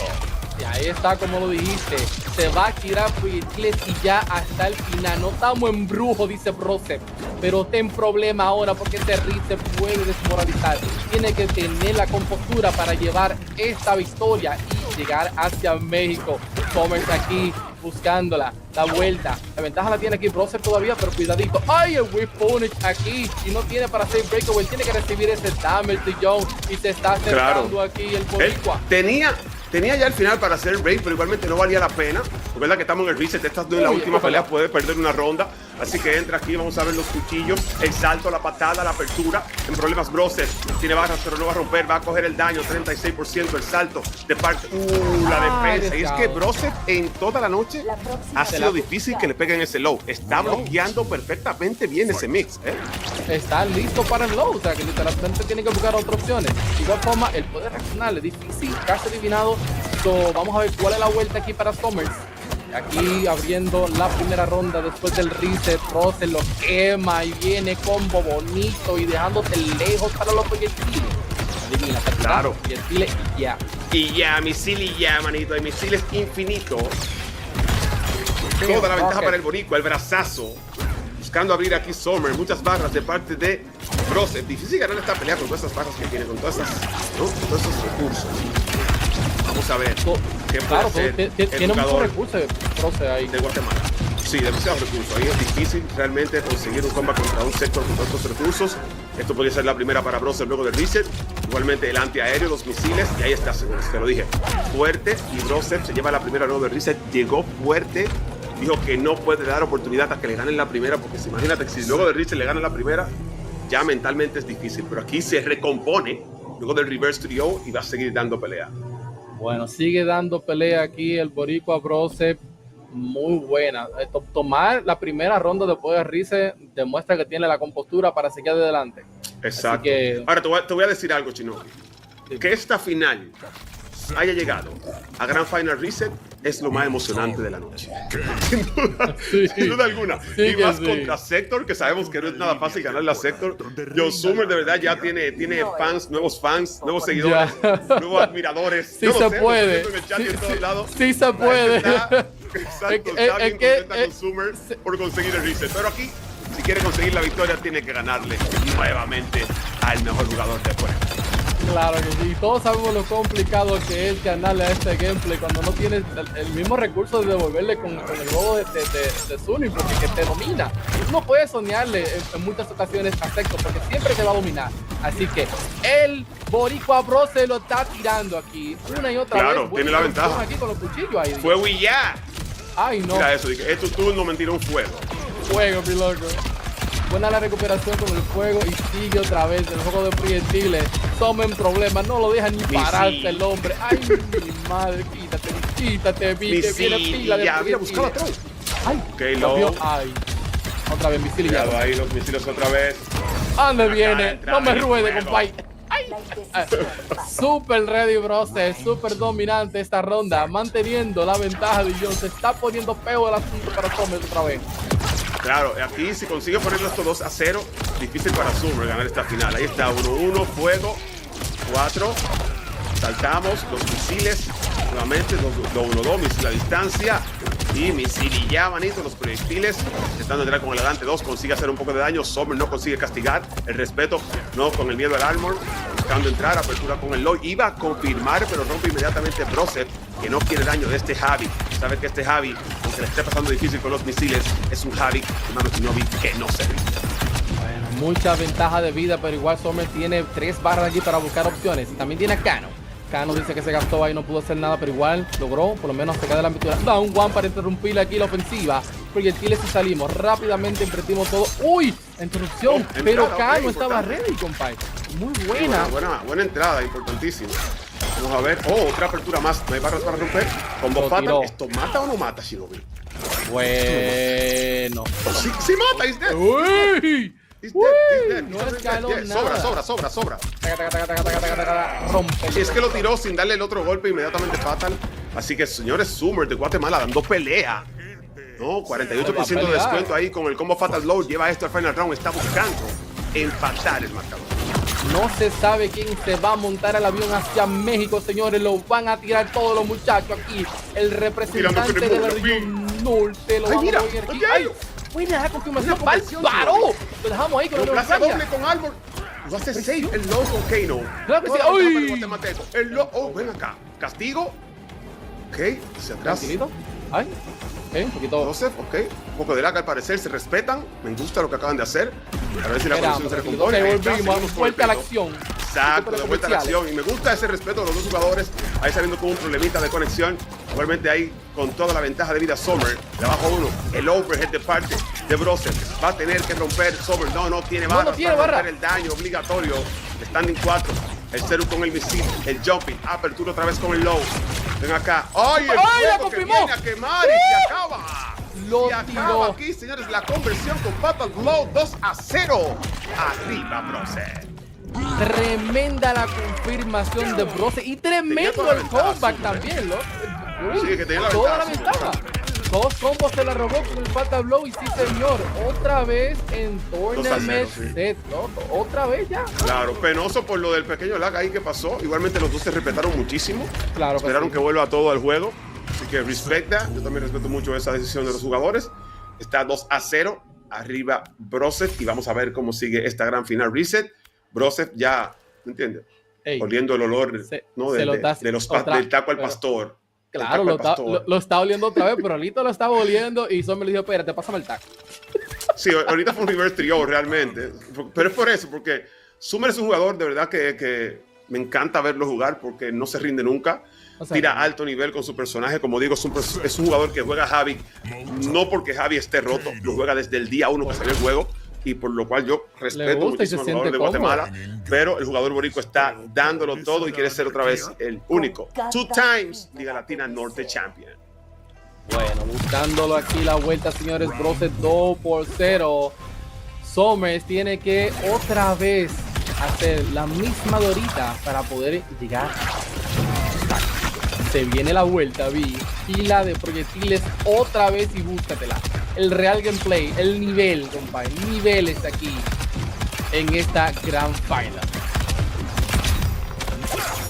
Bueno, vamos a ver los cuchillos. El tipo tirándolo todos los misiles a distancia de parte de Broseph, que ya está en México montado en el avión. Dice que está montado en el avión, está por montarse, está ahí en el lobby del aeropuerto esperando. Standing 4, viene combo. La conversión perfecta, saltamos, standing 4 los misiles, standing 4 misiles, eso hace mucho daño. Zommer intentando recuperarse, intentando entrar. Consigue forward throw. Cuidadito. Side switch. Jumping. Misiles de antiaéreo. Tournament point para Broseph. Bueno, ya Broseph siente ese ticket casi comprado, señores. A una sola ronda más de coronarse campeón por segunda vez consecutiva. Kiddy John le está tirando todo. Gracias a Warner Play. Se va a tirar niveles aquí con Broseph y Sector. Muy buen el daño, buena apertura con el throw. Uy. Vamos a ver, juego hacia adelante. Cuidado. Misil a distancia. Broseph cuidándose muchísimo. Bueno, el tele por ahí como Taro. Señores, tratando de llegarle Zommer ya a la mitad de la vida bajo a puros misiles. No ha podido hacer nada contra el Sector de Broseph. Esta vuelta. La tiene difícil, Claro. Sí. Mira, wow, qué buen salto ahí de Broseph. Esto va a hacer mucho daño, ¿no? Claro, mucho daño y no tiene cómo hacer breakaway, no tiene muchas barras, no tiene muchas opciones. Ahí, Zommer, buena. Dos frames, cuidadito. Se acercó, el overhead, logra fallar, pero tenía. Ay, ese Motaro y ese frame throw. Eddie Jones se está acercando a la vuelta. Campeón quemado. Lo termina con brutalidad. Broseph de Red Rooster directamente a México con todo pago para Final Combat, manito. Tiró niveles con Sector. se corona campeón, ¿no? Clasificado a Final Combat. Los boricuas, el mejor representante de Puerto Rico, Red Rooster, mi hermano Broseph, no bulto, el padre de familia, campeón. El padre de familia, hombre que trabaja, súper ocupado, tranquilo, llega a su casa, juega 3 horas, mete nivel y apaga. Felicidades. Para clasificar a Final Combat, acá Sí, ya está. no. Hay que poner todas las cartas sobre la mesa, jugar todos los trucos. Si hay alguna tech escondida que Nico no estuvo utilizando, la vamos a ver acá presente en esta gran final de Liga Latina Sur, la final regional. Sí, señor. Todo el Revenant queso. Top 7 Game Nicolas contra 2Game SnakeDoe desde la Loser Bracket. Todo el queso que se pueda llegar a gastar, hay que gastarlo ahora. Toda la teca oculta, todo lo que estuviste labiando, practicando, mejorando, perfeccionando, inventando, tiene que verse en la mesa y ya lo estamos pudiendo ver por parte de SnakeDoe, que agacha excelentemente el primer agarre de Nicolás. Le responde con un buen combo de 40% de daño, poniéndolo en territorio de Fatal Low, y esta apertura va a ser la primera ronda y no vamos a tener breaker por parte de Nicolás. Sabía que es imposible meter un combat cuando SnakeDoe todavía tiene 1000 de vida, así que el baldazo de agua fría, nos metemos en el segundo round, pero esto sigue siendo la gran final y todavía queda mucho Mortal Kombat para ver. Sí, listo, ahí con el confirm, Nico, muy lindo daño, de vuelta sin barra, todavía tiene breaker disponible, hay que respetar la trampa de Mavado. SnakeDoe que se echa para atrás, trata de buscar ese pokeo con el back 4, Nicolás lo encuentra de vuelta. En la esquina. Muy bien, el reversal punish. Un poquito caro, tiene que gastar esa barra, ese breaker tan preciado. No logra confirmar. Ferra que salía para alentar nomás. Y bueno, el apoyo moral. Sí, y ojo que tiene Fatal. Y esto, vamos a ver el scaling. Sí, hay que ver el scaling, estoy de acuerdo. Hace un lindo daño, pero... Sí, creo que mata. No sé si llega a llegar. Tiene que llegar. El último hit, además está mavado, cualquier cosa si es necesario. SnakeDoe poniendo el primer punto a su favor. Como bien decía Toto antes, SnakeDoe viene por la parte de perdedores. Tiene que ganar 3 partidas para resetear y después tiene que volver a ganar 3 partidas para poder consagrarse campeón y poder ser él el que viaje al Final Combat en México. Nicolás simplemente con ganar 3 ya queda clasificado, así que... Pero la verdad que ahora este match solidifica un poquito las chances. Sí, solidifica sólido. un poquito las chances de que veamos ese reset, porque jugó muy bien ahí. Hay que ver cómo responde Nico. Recordemos que en la Winners Finals le ganó 3-1. No recuerdo si fue el primer match el que le metió a Snake también, creo que no. No, pero... fue 1-0 para Nico, 1-1 y después 1-1 y después le ganó las 2 seguidas, sí. Así que todavía Nico tiene mucho que mostrar. A este nivel todo se reduce a decisiones, así que un match no te dice mucho. No, todavía falta mucho, hay mucho espacio para que Nico pueda adaptarse. Yo esperaba un juego mucho más agresivo por parte de Homelander en este aspecto, porque vos lo que querés hacer es tratar de plantear tu juego agresivo al principio y después no darle tiempo al otro que se adapte. SnakeDoe supo aprovecharlo bien y ahora sí estamos viendo agresividad por parte de Nicolás, que se lo lleva de punta a punta al mapa. Seguimos la presión en la esquina. Fíjate que está intentando interrumpir los flights de Homelander acá SnakeDoe. Una oportunidad más, esto se castiga. Todavía no vamos a tener forma de breakear recién ahora. Nos había comido un poquito de daño en intercambio de proyectiles acá. Vamos con Fatal jugadores sin breaker. Ojo la trampa de Mavado. Muy paciente, bien adivinando el over. Y ahora esto sí va a ser muerte. La primera ronda se la va a terminar llevando Nicolás, a menos que dropee. No, señor, estos muchachos no dropean, Acá es como...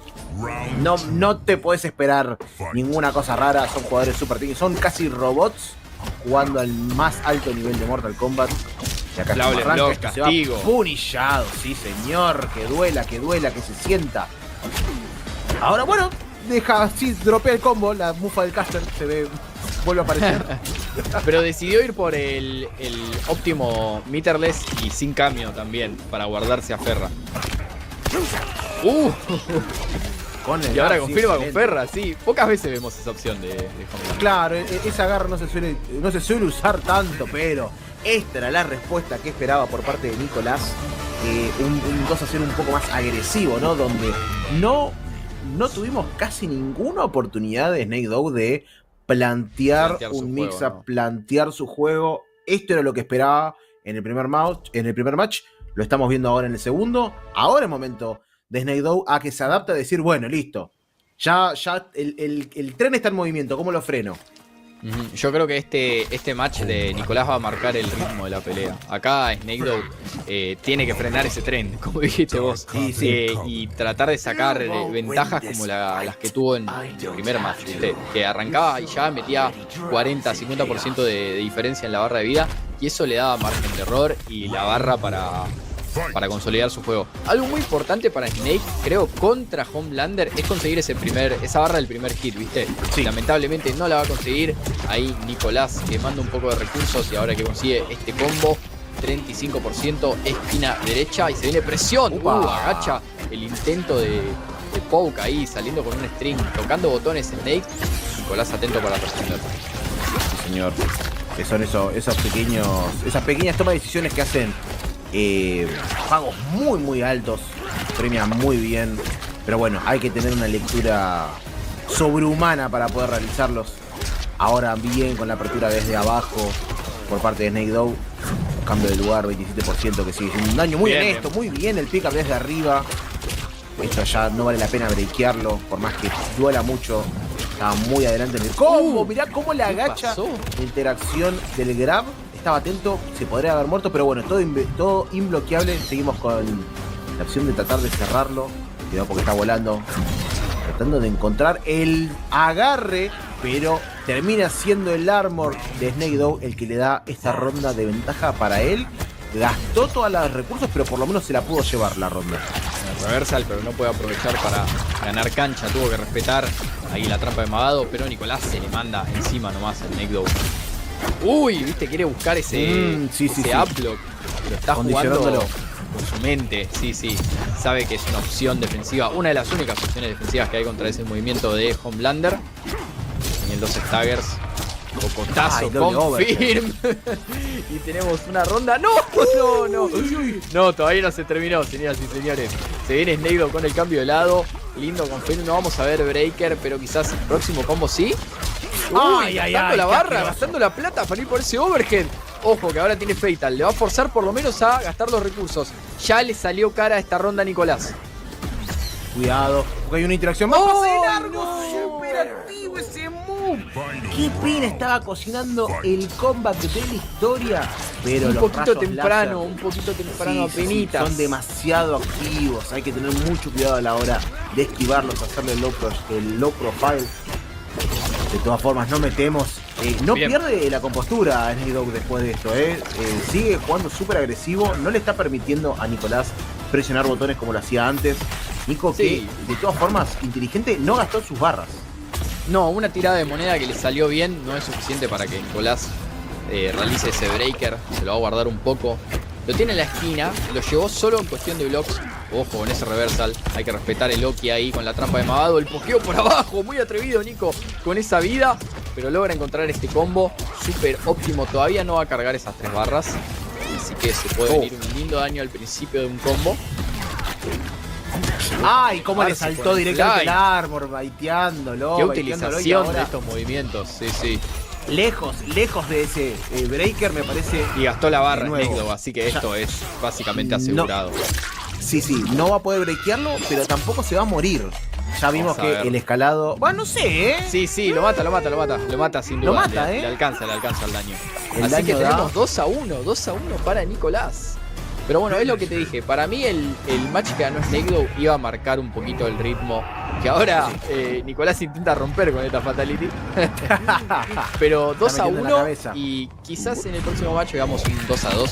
SnakeDoe tiene que encontrar un par de respuestas. Ahí leí en los comentarios.